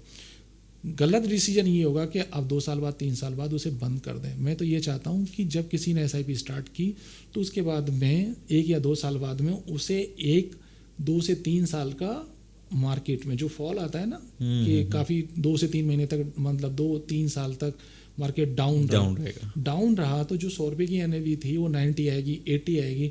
तो अगर 1 या 2 साल मार्केट डाउन रहा, ठीक है ना, अज्यूम करिए, तो जो 100 रुपये की चीज़ थी अगर वो 80 रुपये में मिल रही है, तो वो हर महीने कभी 92 में उसको एनएवी मिल रही थी, हमारा इन्वेस्टमेंट उसी रेट में होगा, उसी रेट में हो रहा था। बट अब डाउन होके 80 आ गई। अब अगले 2 साल उसका जो इन्वेस्टमेंट है वो कभी 80 पे, कभी 79, कभी 81, 78, 76 तक भी हुआ है। तो अगर 2 साल उसने खरीदारी म्यूचुअल फंड में 80 रुपये के आसपास की है, दोबारा जब मार्केट रिकवर होके 100 जाएगा, 100 तो आपका बेस था, ठीक है ना, जब 100 के ऊपर भी जाएगा, 150 भी जाएगा, 200 भी जाएगा, जब 80 वाली चीज़ 150 या 160 हो जाएगी तो वो तो डबल हो गया आपका, वो 2 साल का। तो लोगों को समझ नहीं आता, लोग फियर में निकल जाते हैं एसआईपी में। मैं ये कहता हूँ कि एसआईपी में जैसे आपकी जो एसआईपी चल रही है, ठीक है, आप, मैंने बोला कि टाइम होना चाहिए। आप देख रहे थे कि आपका हर महीने आपको मैसेज भी आता है कि आपको कितनी यूनिट अलॉट हुई हैं, तो उससे आपको आइडिया लग जाता है कि क्या प्राइस चल रही है। आप देख भी सकते हैं गूगल पे जाके कि भाई मेरा ये है मिड कैप का, तो आज पोर्टफोलियो में सब बता रहा है। यस, तो जाके देख सकते हैं। यार मैंने 100 रुपये में स्टार्ट किया था और अभी चल रहा है 80 के आसपास। एसआईपी तो चल ही रही है। मार्च अप्रैल में लोगों को बोनस भी मिलता है जो जॉब में है, बिजनेस में तो कभी एक्स्ट्रा पैसा भी कई बार आता है। तो लगता है कि आपको कोई चीज़ सस्ती मिल रही है, तो आपने 20-25 हज़ार रुपये अगर उस टाइम पे लमसम और डाल दिया उसी फंड में, ठीक है, तो वो आपको और एक सपोर्ट देगा कि भाई जो 100 रुपये की चीज़ थी मैंने 80 में खरीदी है, ठीक है। और यहाँ वो रिस्क नहीं है कि कोई शेयर जो आप 100 रुपये का ले रहे हो, 100 रुपये से टूटते टूटते 80 आ गया, 80 70 आ गया, 60 आ गया, 50 आ गया, ऐसा म्यूचुअल फंड में नहीं होगा। तो म्यूचुअल फंड में ये चीज़ें तो आप करें कि जो एसआईपी चल रही हैं उनको तो चलने दें, और कभी आपको लगता है कि मार्केट काफ़ी गिर गया तो थोड़ा बहुत लमसम 10,000, 5,000, कुछ भी जो आपका पॉकेट अलाउ करता है वो करिए इन्वेस्टमेंट। और एग्जिट नहीं करना चाहिए, मतलब जो लोग एग्जिट करते हैं, हाँ, जो लोग एग्जिट करते हैं वो बाद में उनको बहुत रिग्रेट होता है। और मैं, मतलब कोई पर्टिकुलर मेरे पास एक ऐसा एग्जाम्पल नहीं है, बट मैं एक बात करूं कि 2020-21 में मार्केट में जब फॉल हुआ था पैंडेमिक की वजह से, जब वो फॉल हुआ था, लोगों के पास में म्यूचुअल फंड्स थे, ठीक है, म्यूचुअल फंड्स की वैल्यू काफ़ी डाउन आ गई थी। कुछ लोगों ने डर के और वहाँ से एग्जिट कर लिया, ठीक है, 12,000 से हम लोग 7,500 पहुंचे थे निफ्टी पे, ठीक है, आज हम 26,000 पे खड़े। अगर 12,000 के टाइम से खरीदते हुए उसने 7,500 या 8,000 की चीज निफ्टी पे अपनी पोजीशन को एग्जिट कर लिया, तो पहली बात तो उसने लॉस बुक किया उसमें। और अगर उस टाइम पे वो और लेता तो सोचिए जो 8,000 पे जो उसका इन्वेस्टमेंट होता है SIP का, या 10-20 हज़ार लमसम भी डाला होता, तो जब 8,000 की निफ्टी से 16,000 पहुंचेंगे हम लोग, तो उसका इन्वेस्टमेंट तो वैसे ही डबल हो जाना है। बिल्कुल सही है। और लोग इसी चीज़ को नहीं समझ पाते हैं, और नहीं समझने की वजह से वो आने वाले जो प्रॉफिट की बुकिंग है उसको मिस कर जाते हैं, और एक जो लॉस वाले पार्ट पे ही वो एग्जिट कर जाते हैं। इसीलिए जैसे हम लोग बात कर रहे हैं कि आप जो एक्सपर्ट है उससे जुड़िए। जब खराब टाइम होगा ना, तो वो जब आप उससे बात करोगे ना मुझे एग्जिट करना है, आपसे वो बात करेगा कि भाई आपको क्यों एग्जिट करना है। अगर आपको नीड है तो ठीक है, बट अगर आपको नीड नहीं है, अगर आप फियर और डर की वजह, ये जो डर है, डर की वजह से आप निकल रहे हो, तो आपको निकलना नहीं चाहिए, बल्कि इस जगह पे थोड़ा बहुत और इन्वेस्टमेंट करना चाहिए। हो सकता है कि आपका एडवाइज़र आपको ये बोले कि थोड़ा और इन्वेस्ट करिए, आप इन्वेस्ट तो ना करो, बट आप एग्जिट जरूर नहीं करो उसकी बातों से, कि उसको वो आपको समझाएगा वो चीज़ कि सही टाइम नहीं है एग्जिट करने के लिए। तो म्यूचुअल फंड में जब नीचे आ रहा है SIP, तो SIP का अमाउंट और बढ़ना चाहिए आपका, डाउन मार्केट में। यस, आपको SIP क्लोज नहीं करनी चाहिए, वो सबसे बेस्ट टाइम हो सकता है। हाँ, अब देखिए, मैं हो सकता है कि आप मेरी बात से सहमत नहीं हो, बट मैं ये कहता हूँ कि आज सबके पास में एक बाबा है, गूगल बाबा। हाँ, ठीक है, आप जाके सर्च करिए किसी भी, जो आपको फर्स्ट थॉट आया कि मुझे एज के हिसाब से मैं 25 साल का हूँ, चलो ठीक है, आप जाके किसी 5 मिड कैप और 5 स्मॉल कैप का जाके रिसर्च करिए कि यार 2000, अगर किसी ने, आप समझ लीजिएगा 25 के नहीं है, आप 35 के हैं, 10 साल पहले आप जाके आपने SIP स्टार्ट की थी, आप 2 केस बनाइएगा अपनी डायरी में कि मैंने इस डेट पे SIP स्टार्ट की, मुझे डर लगा मार्केट में तो मैं एग्जिट हो गया, तो मुझे कितने का लॉस हुआ, ठीक है, मुझे डर लगा बट मैं एग्जिट नहीं हुआ, ठीक है, मैंने और थोड़ा उस टाइम पे इन्वेस्ट किया और मैं उससे उभर के आया और मैंने अच्छा पैसा बनाया। तो दोनों केस को आप स्टडी करिए, आप खुद रिसर्च करिए, तब आपका वो डर भी दूर हो जाएगा। और आप इन फ्यूचर कभी भी, मतलब मेरे पास ऐसे केस मैं यहाँ शेयर नहीं कर सकता, बट लोग कोविड में सच में लोगों को डर लगा था, पेंडेमिक के टाइम पे कई लोगों ने एग्जिट भी किया, कई लोगों ने बने रहे, और जो बने रहे और जो लोग एग्जिट भी हो दोबारा से सही टाइम पे ही एंट्री ले ली, तो उन लोगों ने सच में आज भी वो लोग उस म्यूचुअल फंड्स को होल्ड करते हैं, लोगों के SIP रनिंग हैं और दे आर हैप्पी कि भाई मतलब सही डिसीजन है रेगुलर बेसिस पे। और मैं किसी को SIP के लिए बात करूँ ना, तो सबसे पहले आप SIP की बात करें ना, म्यूचुअल फंड की, SIP नहीं, म्यूचुअल फंड।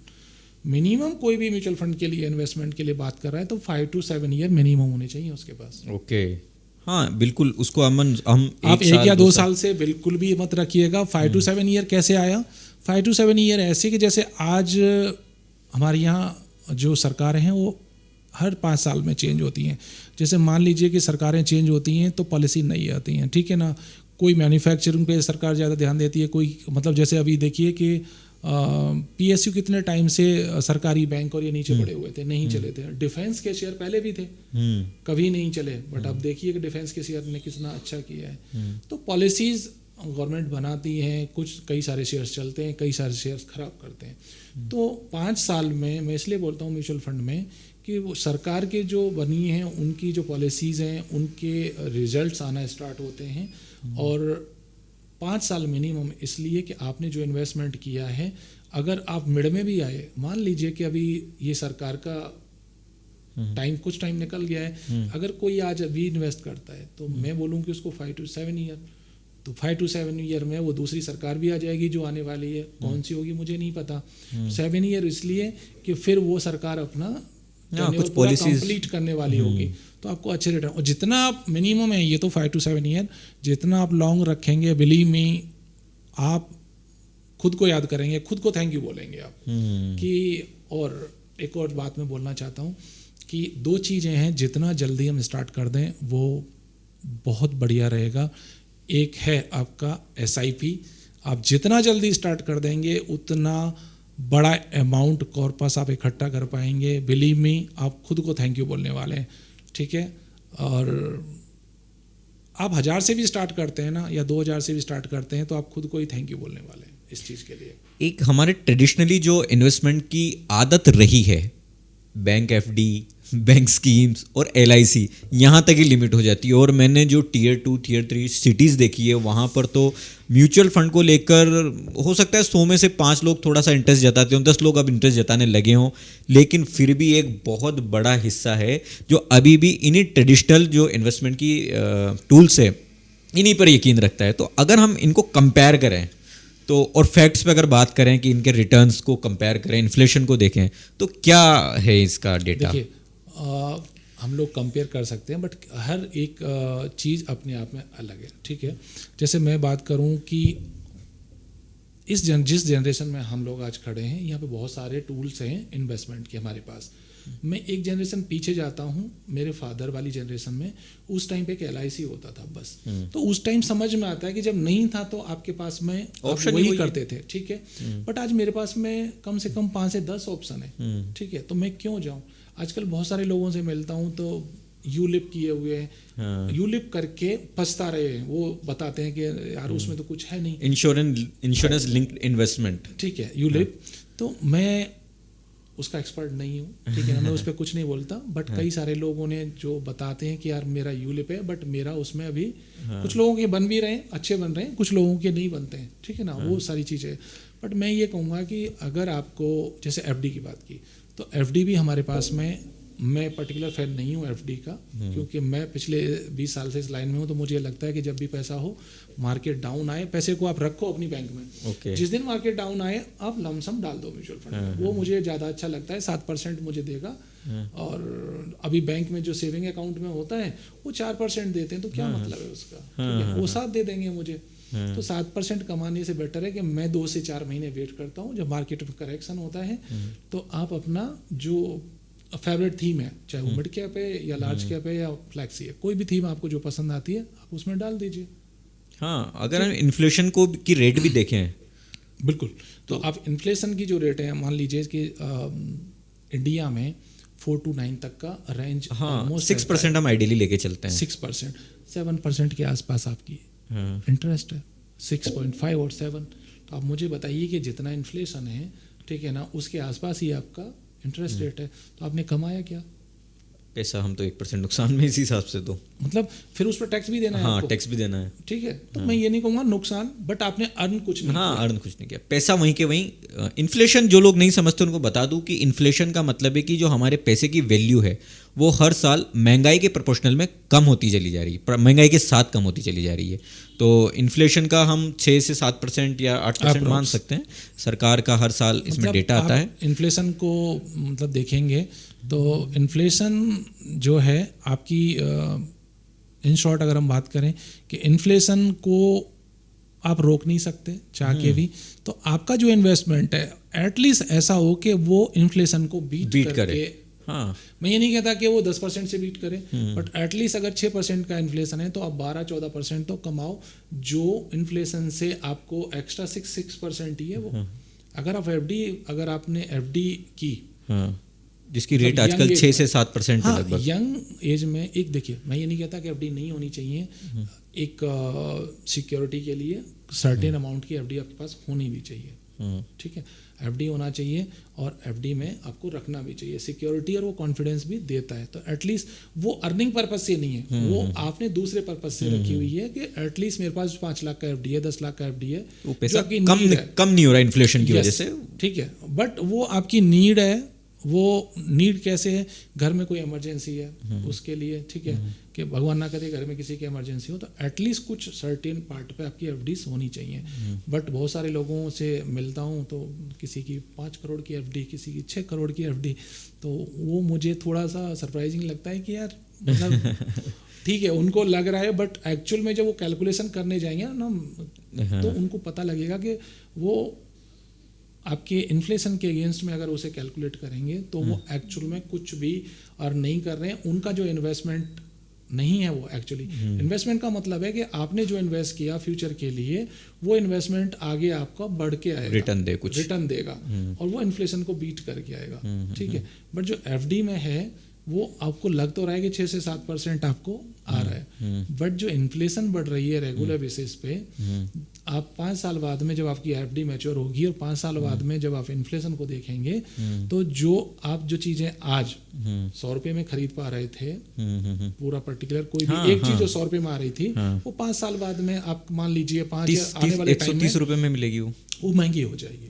ठीक है, तो आपने क्या किया, 130 रुपए के लिए तो है कि मैं 1 करोड़ की एफडी है, 7 लाख रुपए साल के आ जाते हैं, बट आप उसको देखो कि आप इन्फ्लेशन से कैसे उसे बीट करोगे। तो आपका कोई भी इन्वेस्टमेंट हो वो एटलीस्ट इन्फ्लेशन को बीट करे, चाहे वो 2% से करे, 4 से करे, 6 से करे, और ज़्यादा से करे तो बहुत अच्छा है।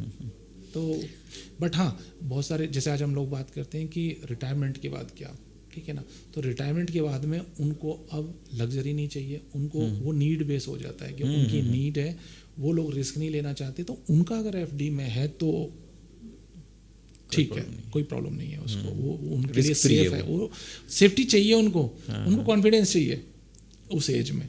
तो दोनों ये चीज़ें अलग हैं। और जैसे हम लोगों ने बात की एफडी के लिए, तो क्लियर है कि भाई एफडी रखनी चाहिए थोड़ी बहुत, और एफडी के अलावा और एक चीज़ पे और बात कर रहे थे, इंश्योरेंस। ठीक है, जैसे मैंने 2 से 3 मिनट पहले बात कर रहे थे कि 2 चीज़ें जितना जल्दी आप ले सको वो आप ले लेना।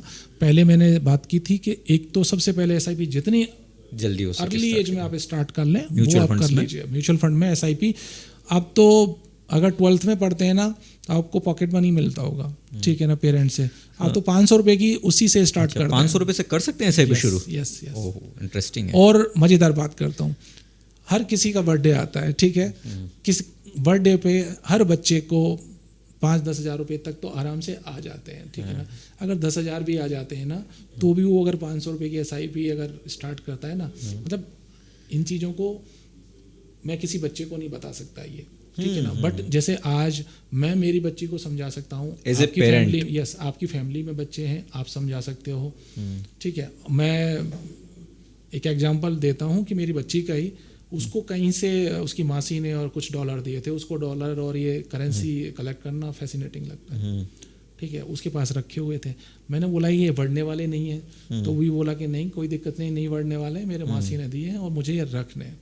उसने करीब 1-6 महीने रखे। मैंने उसको फिर समझाया कि इनको कहीं इन्वेस्ट कर दे, कि नहीं मुझे नहीं करना। मैंने उसको थोड़ा सा किसी गैजेट का क्रेज़ है, तो मैंने बोला कि अगर तुम इसको इन्वेस्ट करते हो तो हो सकता है कि तुम आने वाले टाइम में कुछ 5-6 साल बाद में वो गैजेट ले सको अपनी इस पॉकेट मनी से, इस पॉकेट मनी को इन्वेस्ट करके।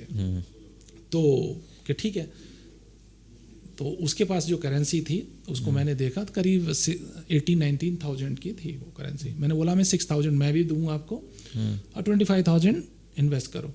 25,000 को मैंने उसके म्यूचुअल फंड में कहीं इन्वेस्ट किया, ठीक है, तो आज उसकी वैल्यू बढ़ के आई है। और मुझे उम्मीद है कि जो मैंने टाइम और या उसने को जो समझाया था उस टाइम पे वो उसके गैजेट के हिसाब से काफ़ी होगा। वो गैजेट उसको सिर्फ इसके 25,000 के इन्वेस्टमेंट से वो मिल जाएगा उसको। और एक लाइफ लेसन हमेशा के लिए, बेटी को हमेशा के लिए मिलने वाला इससे। हाँ, मतलब आज मैं ये कहता हूँ कि आज फाइनेंशियल, हम लोग बात करते हैं फाइनेंशियल लिटरेसी की, तो फाइनेंशियल लिटरेसी का मतलब यही नहीं है कि जो हम स्टॉक मार्केट म्यूचुअल फंड्स के बारे में बात कर रहे हैं। हाँ, हम लोग घर में बात करें कि बच्चे से कि सेविंग्स के बारे में बात करें, आप उसको इन्वॉल्व करिए घर की बातों में, घर की चीज़ों, सेविंग्स के बारे में कि हम लोग इस महीने इतने का खर्च करने वाले हैं तो पे आपको करना है। जब वो अपने हाथ से जो खर्च है और उनको देखेगी ना कि, तो उसको लगेगा कि हम कितना खर्च कर रहे हैं, ठीक है। प्लस अगर आप खुलवा सकते हैं तो आप अपने बच्चों का बैंक अकाउंट भी खुलवाइए जी। हर बच्चे को उसकी नानी, उसकी दादी, उसकी बुआ, उसकी मासी कहीं ना कहीं से पैसे मिलते रहते हैं। आप भी देते हैं घर में, फैमिली मेम्बर, दादा, सब लोग देते हैं, मम्मी पापा भी देते हैं। उसको बैंक ले जाओ कभी एक बार कि ये आपका अकाउंट है, आपके पास जितने 250 रुपये तो होंगे किसी बच्चे के पास, छोटे बच्चे का अकाउंट खुलाया जा सकता है। हाँ, खुलाया जा सकता है। उसका पैन कार्ड बनता है, पैन कार्ड बनवा के आप अकाउंट खुलवा सकते हैं। मैंने सुना है 18 साल से कम बच्चों का या फिर किसी का। मेरी बच्ची अभी 11 ईयर की है, उसका पैन कार्ड है और उसका सेविंग अकाउंट है। मैंने डीमैट नहीं ओपन किया, मैं डीमैट भी ओपन कर सकता हूँ। उसका ट्रेडिंग नहीं ओपन होता, डीमैट हम आईपीओ भी लगा सकते हैं माइनर के। माइनर किस एज तक, मिनिमम एज क्या होती है इसके लिए? पैदा होने के बाद में आप पैन कार्ड बनवा लीजिए। ओहो, इंटरेस्टिंग है। और आप जाके गूगल पे सर्च करेंगे तो किसी ने रिकॉर्ड बनाया है, शायद 1 या 2 दिन का उसका बच्चा है, उसने पैन कार्ड बनवा लिया था। तो आप बैंक लेके जाओ, उसको बैंक का क्या प्रोसेस है, आज वो बैंक का प्रोसेस समझ में आया, कैसे अकाउंट में जमा करते हैं, कैसे एटीएम से निकालते हैं। आप अपने बच्चे को कभी एटीएम लेके तो जाओ। ये चीज़ मेरे लिए भी इंटरेस्टिंग है। बच्चा है छोटा, उसका मैंने गुल्लक बनाया हुआ, उसमें पैसे इकट्ठा करते थे। हाँ, अब आज से मेरी सोच इसको लेकर काफ़ी बदल गई है। बिली में मतलब मैं ये नहीं कहता कि आप गुल्लक फोड़ के करिए, आप बच्चे को सिर्फ मोटिवेशन के लिए कि आप बच्चे को फाइनेंशियल चीज़ें सिखाना चाहते हैं। बैंक में बिली में बहुत सारे लोग हैं जिनको लगेगा कि यार ये क्या बात कर रहे हैं। मैं आज भी बोलता हूँ, बहुत सारे लोगों को चेक फिल करना नहीं आता कि चेक कैसे भरते हैं। ठीक है, मैं आज मुझे कोई भी, मैं किसी एक पर्सन की बोलता हूँ, किसी के पापा बोलते हैं कि भाई चेक ले जा और ये पैसे निकाल लेना, उसे पता नहीं है कि चेक कैसे होता है, पैसे कैसे निकालें। बिल्कुल देखा है मैंने। आज आप बच्चे इतने एडवांस हैं, आप एक बार उसे सिखा दो, एक बार ले जाओ बैंक में कि यहाँ जाके लाइन में लगना है, यहाँ जाके आपको अपना अकाउंट नंबर इसमें फिल करना है। ठीक है, आप मदद करो उसकी शुरू में 1-2 बार। एटीएम में जा रहे हो, कैसे एटीएम को यूज़ करते हैं पैसा निकालने के लिए, 1-2 बार। मतलब आजकल के बच्चे इतने एडवांस हैं, 1 से 2 बार आपको सिखाना है, ता जिंदगी उनके बफर मेमोरी में रहेगा और वो याद रखेंगे। और उनका इन्वॉल्वमेंट, अगर वो 2 से 5 बार जा रहे हैं तो वो धीरे धीरे करके उधर उनका जो सॉफ्ट कॉर्नर है वो हो जाएगा। बैंक बाद में जाना चाहेंगे कि मेरे पास पैसे आ गए, मुझे अब बैंक जाना है, एक दिन मेरे पास अब 1500 रुपये, मेरे पास 2000 रुपये मुझे जमा करना है। बिल्कुल होना चाहिए। अब जैसे कि हमारा जो बेसिक टॉपिक था कि इंश्योरेंस को लेकर भी काफ़ी लोगों को मैंने देखा है कि मेरी नज़र में गलत प्लान दे दिए जा रहे हैं। इंश्योरेंस प्योरली जो इंश्योरेंस होना चाहिए उसकी जगह इन्वेस्टमेंट प्लान है, जो उन्होंने इन्वेस्टमेंट का पर्पस पूरा हो पा रहा है ना, इंश्योरेंस का पर्पस पूरा हो रहा है। जबकि मुझे लगता है, जैसा कि आपने बताया था कि इंश्योरेंस ज़रूरी है। मतलब मैं ये कहूँगा कि कुछ चीज़ें लाइफ में ज़रूरी हैं। और मतलब मैंने सीखा, जो पैंडेमिक आया था उसके बाद में बहुत सारे लोगों ने सीखा कि सबसे पहले तो आपका टर्म होना चाहिए। जी, जितना आप अर्ली एज में ले लेंगे उतना कम प्रीमियम पे आपको मिल जाएगा। आपको पॉकेट अगर आपको 10 लाख का टर्म अलाउ करता है तो 10 लाख का, 20 का, 25 का, 50 का, 1 करोड़ का, जितना आपको पॉकेट अलाउ करता है आपको मिल सकता है, वो उतना आप ले लो। तो उसका रीज़न ये कि जितना अर्ली एज में ले लेंगे उतना कम प्रीमियम होगा। ठीक है, आज अगर 25 साल का कोई भी लड़का टर्म प्लान लेता है तो उसका प्रीमियम बहुत कम होगा। 30 का लेगा उसका थोड़ा ज़्यादा होगा, 35 का होगा वो ज़्यादा होगा, 40। जितना लेट लेंगे तो प्रीमियम बढ़ता जाएगा। और जो प्रीमियम आज हमको मिल गया वो हर साल हमको वही पे करना है। एक सोच ये होती है कि टर्म प्लान में हमें रिटर्न कुछ नहीं मिलता है, तो लोगों की एक सोच होती है कि हमें इसमें कोई रिटर्न तो मिल नहीं रहा, तो हम यूलिप में क्यों नहीं जाएं, टर्म में क्यों जाएं। मैं एक चीज़ बोलता हूँ कि टर्म में ऐसे भी प्लान आते हैं कि या तो आप प्योर टर्म ले रहे हैं, ठीक है, अब आप ये चाहते हैं कि जो आपने इन्वेस्ट किया वो आपको वापस मिल जाए, तो उस पर आपको एक्स्ट्रा पेमेंट करना पड़ेगा। हाँ, तो क्या ये सेंसिबल रहता है ये चीज़? नहीं, मैं आपको एग्जांपल देता हूँ कि मेरा ऑलरेडी टर्म था, बट मुझे धीरे धीरे करके मेरा टर्म और बढ़ाना था। मैं मेरा ही एग्जांपल लेता हूँ। तो मैंने जब बात की तो उन्होंने मुझे जो अमाउंट बताया वो एक सर्टेन अमाउंट था, ठीक है, कि ये अगर आप पे करेंगे तो इतने का मिल जाएगा। मैंने पूछा कि मैं अगर ये चाहूँ कि जो मैं पेमेंट आपको पे कर रहा हूँ, ठीक है, टोटल आने वाले टाइम में टर्म का, वो मुझे वापस चाहिए, कि ठीक है सर वो मैं आपको और दे देता हूँ। उसने मुझे अमाउंट बना के दिया तो वो थोड़ा बढ़ा के दिया उन्होंने। मैं ठीक है, फिर मैंने उस अमाउंट को, डिफरेंस जो अमाउंट है ना, दोनों के डिफरेंस अमाउंट को मैंने कैलकुलेट किया मेरी एज के साथ में। 80 और 80 मतलब जैसे 85 तक मान लीजिए कि 80-85 पे मैंने जाके कैलकुलेट किया कि मैं 85 का हो जाऊंगा। तो अगर मैं उस अमाउंट को नहीं लूँ, मुझे वापस नहीं चाहिए वो पैसा जो मैं टर्म में दे रहा हूँ, बट मान लीजिए कि मैं 1 लाख का मेरा प्रीमियम है विदाउट रिफंड, ठीक है, और विद रिफंड है मेरा 1,40,000 मान लीजिए, 40,000 का डिफरेंस। जो मैं एक एग्जांपल ले रहे हैं, कोई ईयरली प्रीमियम के हिसाब से, ईयरली या ये 10 ईयर के पे। तो वो जब मैंने टोटल, वो कैलकुलेशन मेरे पास है नहीं, मैं सिर्फ एक कैलकुलेशन बता रहा हूँ और डिटेल से चाहिए कि मैं शेयर कर दूंगा आपको, क्योंकि मेरे पास है वो, इसलिए।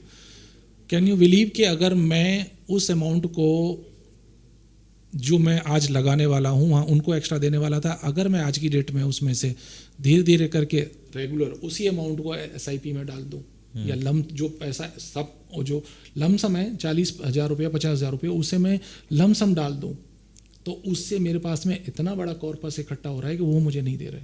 अच्छा, उस टाइम तक जब वो हमें रिफंड करने वाले हैं पैसा 85 में आज मान लीजिए मैं 43 हूँ, ठीक है, 43 और मैं 83 पे जा रहा हूँ 40 साल बाद में। आप जाके कैलकुलेट करिएगा कि अगर आज मैं 50,000 को भी इन्वेस्ट कर दूँ 40 साल के लिए 12% के उस पर रिटर्न पे क्या अमाउंट आने वाला है। कंपाउंडिंग भी जुड़ेगी उसमें शायद। तो आप जब कुछ भी करें आप पहले खुद का कैलकुलेशन करें, ठीक है। उन लोगों ने बोला नहीं सर आप ले लो ये अमाउंट, ये जो अमाउंट है ये ज़्यादा अच्छा है। फिर मैंने जब कैलकुलेशन की तो मैंने बोला कि भाई तुम तो मुझे इतना ही वापस दोगे जो मैंने दिया है वो सर्टेन अमाउंट, मुझे तो इतने CR मिल रहा है, जो तुम मुझे दोगे उससे कहीं गुना है वो। तो ये आपके केस में था क्योंकि आप उस चीज़ को लेकर समझ सकते हैं, लेकिन ज़्यादातर लोग इस चीज़ को नहीं समझ पाते। इसीलिए एक चीज़ बताइए, इसीलिए जैसे हम लोग कुछ भी खरीदते हैं, मान लीजिए कोई ज़मीन खरीदने जा रहा है, डायरेक्ट जिसको नॉलेज नहीं है वो कम से कम अपने 4 से 5 ऐसे रिश्तेदार फ्रेंड्स उनसे बात करेगा, या तो वो उस जगह पे इन्वेस्टेड होंगे ज़मीन में या उस कॉलोनी में। तो भाई आप ऐसे लोगों को ढूंढो जो इस लाइन में एक्सपर्ट हैं, पिछले एक लंबे टाइम से हैं और जो आपको सही सजेस्ट कर सकते हैं, ठीक है। आप जाते ही बढ़ते ही तो कोई आपको पकड़ नहीं लेगा, ठीक है ना। बोले साहब मुझे ये करना है, मुझे टर्म लेना है, तो मुझे पूरा एक्सप्लेन करके बताओ। वो पूरा कैलकुलेशन करके बताएगा कि अगर आपको पैसा वापस चाहिए तो आपको 10,000 की जगह 12,000 देने पड़ेंगे, ठीक है। अगर आपको सिर्फ टर्म चाहिए तो 10,000 ही देने मान लीजिए। तो अगर हम ये 10,000 और 12,000 का जो डिफरेंस है 2,000 रुपये का, इसको इन्वेस्ट करते हैं उतने साल के लिए, तो ये इतना अमाउंट आप बन जाएगा, ये लोग सिर्फ आपको इतना अमाउंट देंगे। तो कैलकुलेशन है ये, तो मतलब कोई ऐसी चीज नहीं है कि वो सामने वाला आपको फेक करके देगा। वो समझने वाली बात है, कैलकुलेशन बना के देगा कि सर ये इस तरह से हम लोग कर सकते हैं। अगर कोई बोले कि FD, तो मैं आज FD से मैं ये कहता हूँ 12% आपको ETF निफ्टी ETF में आप इन्वेस्ट कर रहे हैं SIP के थ्रू, ठीक है, 12% तो देगा। FD क्या दे रहा है आपको, आप कंपेयर कर लीजिए। सही बात है। तो ये डेटा है, मतलब आप इसे कैलकुलेट कर सकते हो जाके। मतलब निफ्टी 12 की जगह 13 हो सकता है, 11 हो सकता है, 10 भी हो सकता है, बट मतलब लॉन्ग टर्म में मतलब ये नहीं रहेगा कि वो आपकी इसको FD को बीट ना करे। हाँ, प्रीवियस डेटा तो यही दिखाता है हमें। इन्वेस्टमेंट के पर्पज़ से हम देखते हैं कि म्यूचुअल फंड और जो मार्केट लिंक जो स्कीम्स हैं ये काफ़ी अच्छा परफॉर्म करती आई हैं। इसमें एक सर बार बार जिक्र कर रहे हैं एक चीज़ का, ETF का, जो कि मैंने भी काफ़ी सुना है। और अभी गोल्ड और सिल्वर जैसे ही 2025 में लोगों के लिए बातचीत करने का एक बहुत बड़ा सब्जेक्ट बना है, तब से तो ETF और ज़्यादा मैं सुन रहा हूँ। हाँ। ये क्या चीज़ है sir ETF? ETF exchange traded fund है ये। मतलब जो लोग शेयर मार्केट में डायरेक्ट नहीं आना चाहते, जिनको डर लगता है कि कोई पर्टिकुलर एक शेयर कंपनी बंद हो जाएगी, बिल्कुल आपके दिमाग में है तो हो भी सकता है, ठीक है ना, मैं मानता हूँ इस चीज़ को। बट मैं एक बात करूं कि जैसे निफ्टी है, निफ्टी भी आप खरीद नहीं सकते क्योंकि वो फ्यूचर होता है, ठीक है ना, कि फ्यूचर को फिर आपको हर महीने रोल ओवर करना पड़ता है, पूरा पैसा भी देना पड़ेगा आपको। बट मैं ये कहूँ कि मिनिमम आपको निफ्टी को होल्ड करने के लिए सर्टेन 2 लाख रुपए या कुछ चाहिए। निफ्टी इंडेक्स को, इंडेक्स जो फ्यूचर है। हाँ।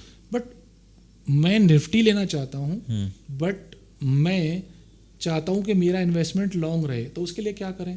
ETF है, निफ्टी का ETF है, आप जाके निफ्टी का एक ETF ले सकते हो। ओके। आप जाके 100 से 200 रुपए से इन्वेस्टमेंट स्टार्ट कर सकते हो। उसकी जो NAV होगी उस पर हम मिनिमम एक ETF भी खरीद सकते हैं। NAV नहीं, यहाँ एक्सचेंज ट्रेडेड फंड है, शेयर मार्केट में ETFs होते हैं, ठीक है। ETF का मतलब है कि जैसे एक शेयर को खरीदते हैं आप, बेचते हैं, ऐसे ही उस ETF को खरीद बेच सकते हैं। ओके। उस ETF में जो किस चीज़ के बेंचमार्क क्या है उसका, और वो जिसका आप ETF ले रहे हैं वो उसका बेंचमार्क है। ओके। अगर सिल्वर ETF ले रहे हैं तो बेंचमार्क सिल्वर है उसका, गोल्ड ETF ले रहे हैं तो उसका बेंचमार्क गोल्ड है। ओके। तो जैसे कि बैंक निफ्टी सब के हैं ETFs, तो मार्केट का ETF भी ले सकते हैं और कमोडिटीज़ के भी ETF हम ले सकते हैं, जैसे कि कमोडिटीज़ में लिमिटेड अवेलेबल हैं। जैसे अगर मैं आज बात करूं सिल्वर और गोल्ड का है, हाँ, ठीक है, और भी कमोडिटीज़ हैं उनके नहीं है ETF। हो सकता है आने वाले टाइम में आ जाए, ठीक है। अभी इक्विटी में बहुत सारी ETF हैं, इक्विटी में। यस। बहुत सारे लोग हैं जैसे जिनको नेस्डैक यूएस में मार्केट में, तो वहाँ की भी एक ETF है जो ट्रेडेड है यहाँ पे इंडिया में। अच्छा। में, ठीक है, और उसके अच्छे रिटर्न है। हैंगसेंग की ETF है, हांगकांग का जो मार्केट है उसकी ETF है यहाँ पे। तो मार्केट में हम अगर इन्वेस्टमेंट को डाइवर्सिफाइड कर सकें करना चाहते हैं तो ETF एक अच्छा ऑप्शन हो सकता है। ETF एक अच्छा ऑप्शन है, और जिनको डर लगता है उनके लिए तो ये टेंशन फ्री है। हाँ, वो डायरेक्ट इंडेक्स में इन्वेस्टमेंट हो जाएगा उनका, तो इंडेक्स जैसे ही परफॉर्म करेगा उनका ETF की वैल्यू बढ़ती को दिन रहेगी। में आप 10 बार खरीद सकते हैं, 10 बार बेच सकते हैं, ठीक है, मार्केट वैल्यू के हिसाब से। में अगर आपको दिन में कोई ETF आपने लिया 80 रुपये में, वो 85 हो गया आपने, मतलब ये मैं सजेस्ट नहीं कर रहा हूँ, बट मैं उसका एक नेचर है, प्लस पॉइंट बता रहा हूँ उसका। जैसे आपको म्यूचुअल फंड में इन्वेस्ट करना है तो हर दिन का एक NAV होता है, तो उसमें एक ही ट्रेड होता है, मतलब उस दिन की क्लोजिंग वैल्यू पे ले सकते हो। वहाँ आप दिन में 2 बार 4 बार आप गोल्ड में अगर आप इन्वेस्ट कर रहे हैं SIP के थ्रू या लमसम के थ्रू, तो वहाँ पे आपको जिस दिन आपने इन्वेस्ट किया उसकी दिन की NAV मिलेगी।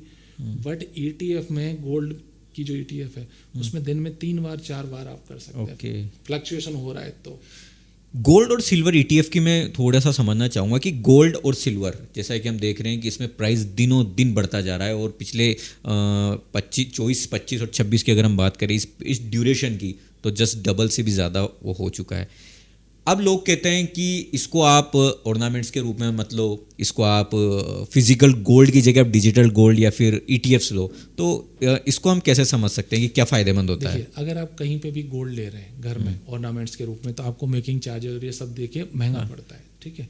आपने कोई भी गोल्ड लिया, आपने कॉइन लिया, ठीक है, कॉइन के भी चार्जेस होते हैं बट उतने नहीं होते, कम होते हैं, ठीक है ना। अब मुझे सिर्फ लेना ही गोल्ड और मुझे कुछ नहीं करना उसका, तो मैं क्यों इन्वेस्टमेंट पर्पज से प्योरली मैं मेकिंग चार्जेस ऑर्नामेंट्स के दूं, या क्यों मैं मेकिंग चार्ज कॉइन का दूं? तो आप ETF ले सकते हैं, ठीक है। उसमें नॉमिनल सा ब्रोकरेज और गवर्नमेंट टैक्सेस लगते हैं, वो आपको पे करना है, और आप एक्यूमुलेट करते रहो आप अपने डीमैट में ETF को। जब भी किसी दिन गोल्ड डाउन होता है, आपको लगाना है 5,000 इन्वेस्ट करना है, 5,000 इन्वेस्ट कर दो। किसी दिन आपको 1,500 ही करना है तो आप 1,500 करो, बट 1,500 को आप गोल्ड नहीं ले सकते, 1,500 को ऑर्नामेंट्स नहीं ले सकते। बिल्कुल, यहाँ ETF ले सकते हो आप कम अमाउंट के साथ भी। अगर हम इन्वेस्टमेंट करना चाहें और सेफ इन्वेस्टमेंट करना चाहें तो हम ETF में जा सकते हैं। और ऑर्नामेंट्स वगैरह वाला इन्वेस्टमेंट मुझे नहीं लगता वो इन्वेस्टमेंट है, वो तो एक हमारा यूज के लिए है। यूज के लिए है, और एक बेनिफिट और है आपको ETF का, क्योंकि ये इलेक्ट्रो फॉर्म में आपके डीमैट में सेव रहेगा, जैसे आपके बैंक में पैसे सेफ रहते हैं। हाँ, मतलब आजकल बहुत ज़्यादा ऑनलाइन फ्रॉड और ये सब है, वो एक अलग बात है। अगर आपने ऑनलाइन या कुछ नहीं ले रखा, किसी की बात नहीं की, तो आपका पैसा सेफ है। ऐसे डीमैट में आपका इलेक्ट्रो फॉर्म में सिल्वर, गोल्ड, ETF, निफ्टी की सब सेफ है फुली।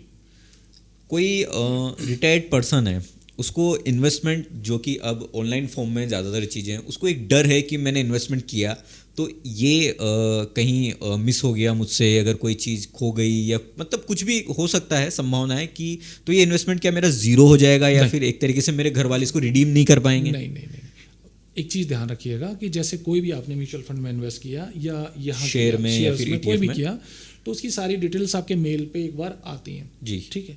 तो कम से कम आपको ये करना है कि मान लीजिए कोई पर्सन है, किसी ने म्यूचुअल फंड में इन्वेस्ट किया, शेयर्स में भी किया, बट उसने क्या किया कि सब कुछ जो भी मेल पे आया उसने एक अपना फोल्डर नहीं, आप मतलब एक अच्छी बात है अगर कोई भी करेंगे लोग, जो भी फाइनेंस से रिलेटेड आपके इन्वेस्टमेंट्स हैं, जो इन्वेस्टमेंट्स हैं, जो जिसके पेपर्स हैं, आप एक घर में फोल्डर बनाइए, ठीक है। आपके होम लोन है तो उस फोल्डर में दोनों होम लोन के आपके लेटर लगाइए कि तो आपको या घर वालों को पता है कि 2 आपके होम लोन है। आपने टर्म ले रखा है तो उसके डॉक्यूमेंट उसमें रखिए कि टर्म है।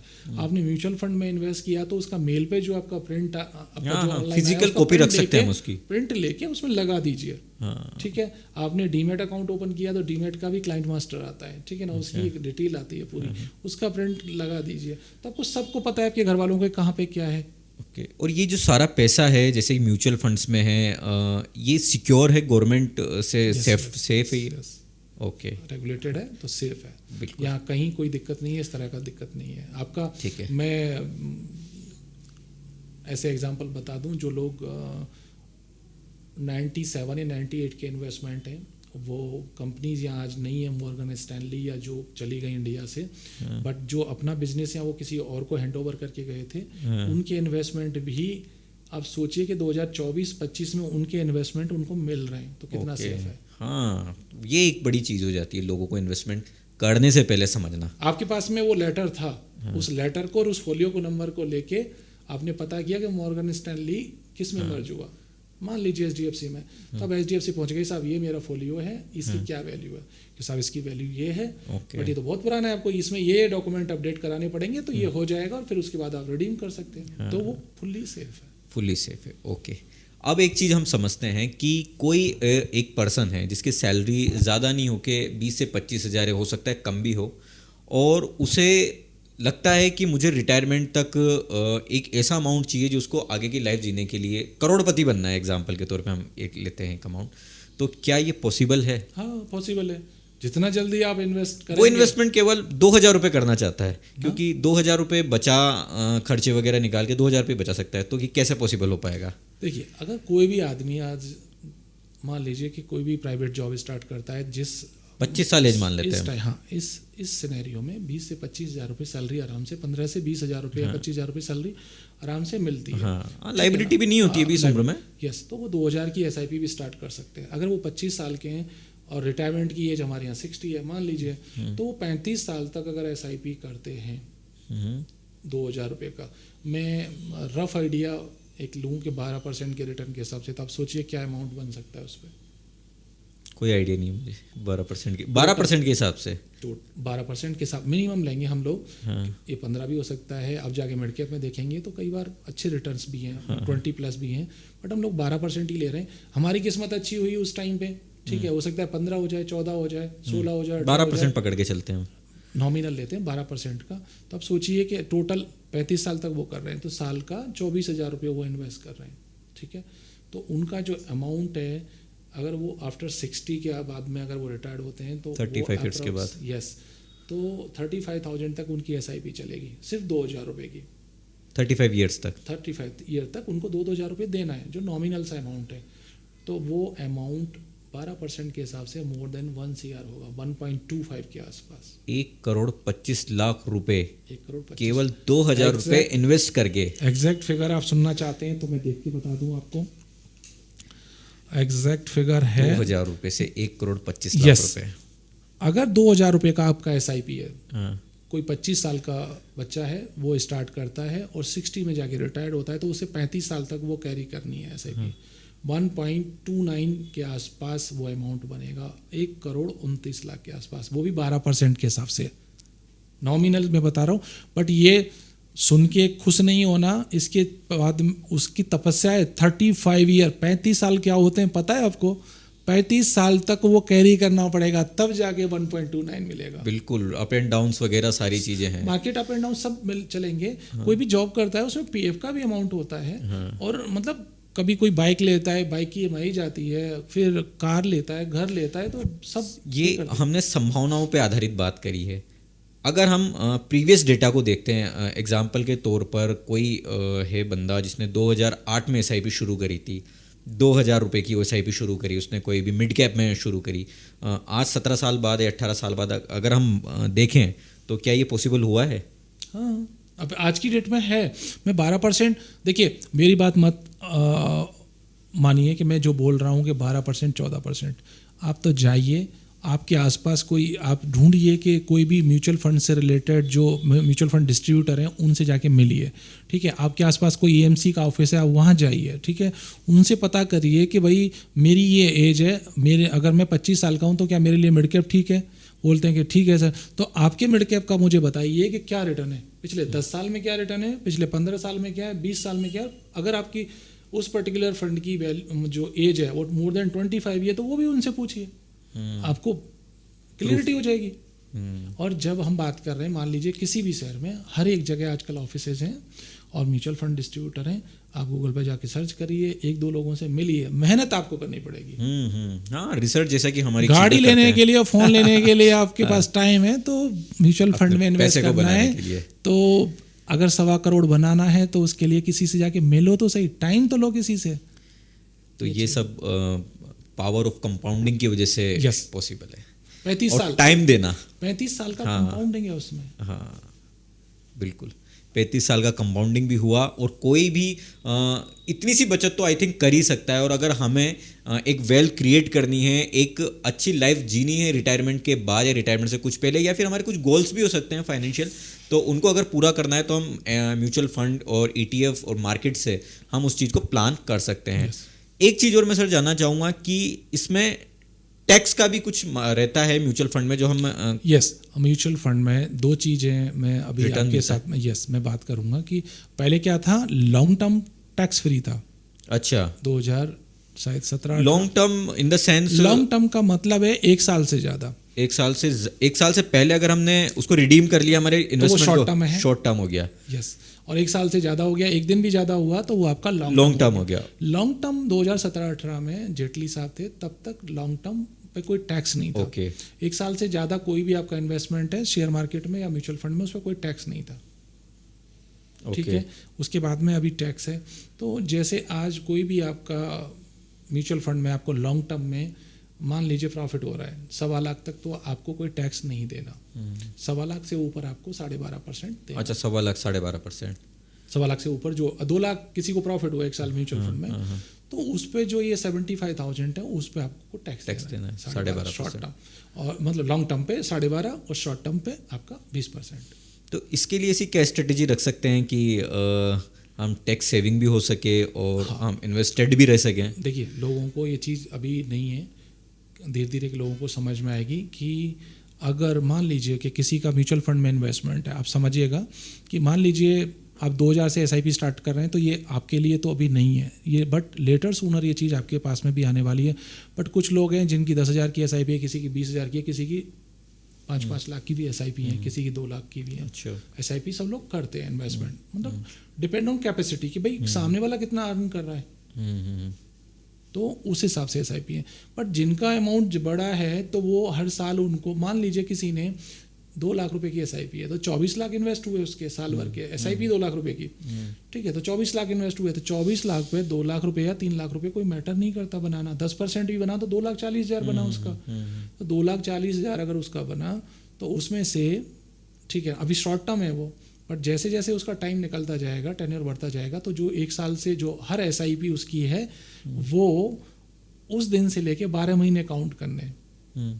जनवरी 2026 में जो इन्वेस्टमेंट आया 2 लाख का उसका, वो फरवरी में फ्री होगा उसका, फरवरी में वो लॉन्ग टर्म हो जाएगा। ओके, फरवरी 2026 में जो मैं इन्वेस्ट करूंगा वो मार्च 2027 में लॉन्ग टर्म में काउंट होगा, क्योंकि तब तक तो 12 महीने के हैं, जब तक तो वो शॉर्ट टर्म के अंदर ही रहेगा। तो अगर किसी को प्रॉफिट हो रहा है तो आप लॉन्ग टर्म का हर साल का, चाहे वो शेयर मार्केट हो या फिर आपका म्यूचुअल फंड हो, वहाँ से आप 1.25 लाख रुपए का प्रॉफिट बुक कर सकते हैं सालाना। ठीक है, टैक्स फ्री रहेगा, वो टैक्स फ्री रहेगा।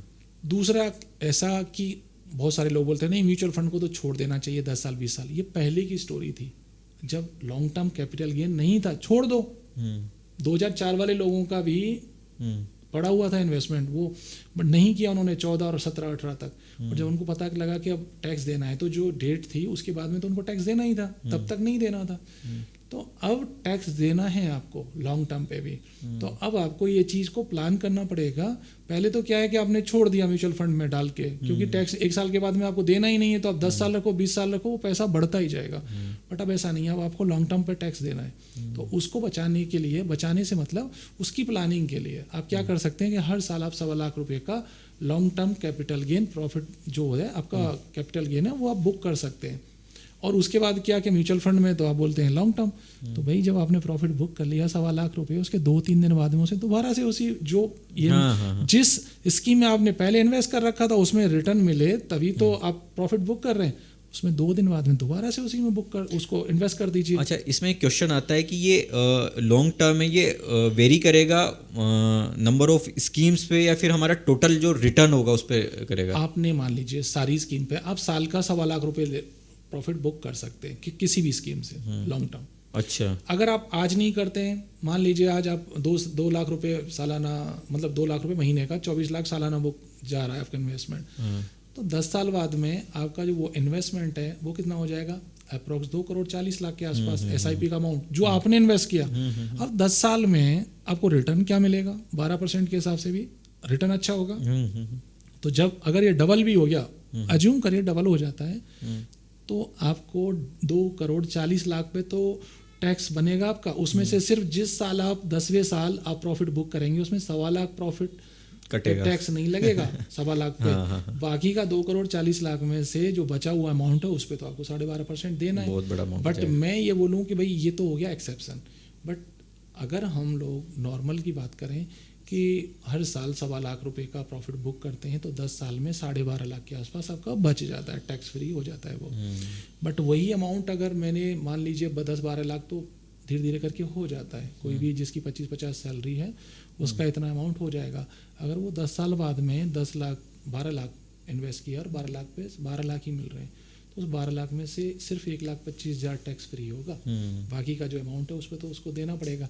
तो ये टैक्स प्लानिंग है, इसको टैक्स हार्वेस्टिंग और इस तरह के शब्दों से भी बोलते हैं लोग।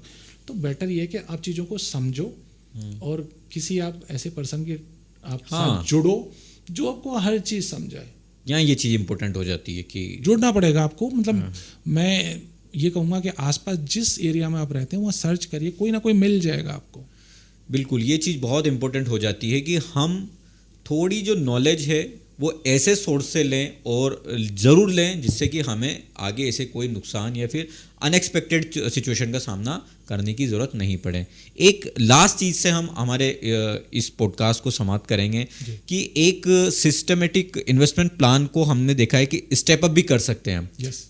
तो इसका क्या प्रोसीजर रहता है और इसमें कुछ फ़ायदा होता है या फिर कोई फ़र्क हमारे कॉर्पस पे फाइनली नहीं पड़ेगा? 4 चीज़ों के बारे में बोलूँगा कि जो 2 चीज़ें मैंने पहले बोली थी, 2 चीज़ें अब बोलूँगा। मैं एक साथ चारों को क्लब करके बोलता हूँ। सबसे पहले जितना जल्दी हो सके SIP स्टार्ट करेगा प्लीज़। जितना जल्दी हो सके एक टर्म लीजिएगा जो आपकी पॉकेट अलाउ करती है, जो आपकी नीड है, ठीक है। ये 2 चीज़ें आप जितना जल्दी हो सके करिएगा। तीसरी चीज़ आप चाहें तो एक मेडिक्लेम, मैं इसको मेडिक्लेम का बोलूँगा कि आप मेडिक्लेम ले लें, जितना जल्दी ले लेंगे उतना वो भी बढ़िया है, ठीक है। अगर आप जॉब करते हैं, आपको लगता है कि मेरे को जॉब में मिल रही है तो बहुत ही बढ़िया है, बट आपके पास एक होना चाहिए। नेक्स्ट 2 चीज़ें ये मैंने शुरू में बोली थी, मैं अब 2 चीज़ें और बोलता हूँ कि जो आपको करनी चाहिए।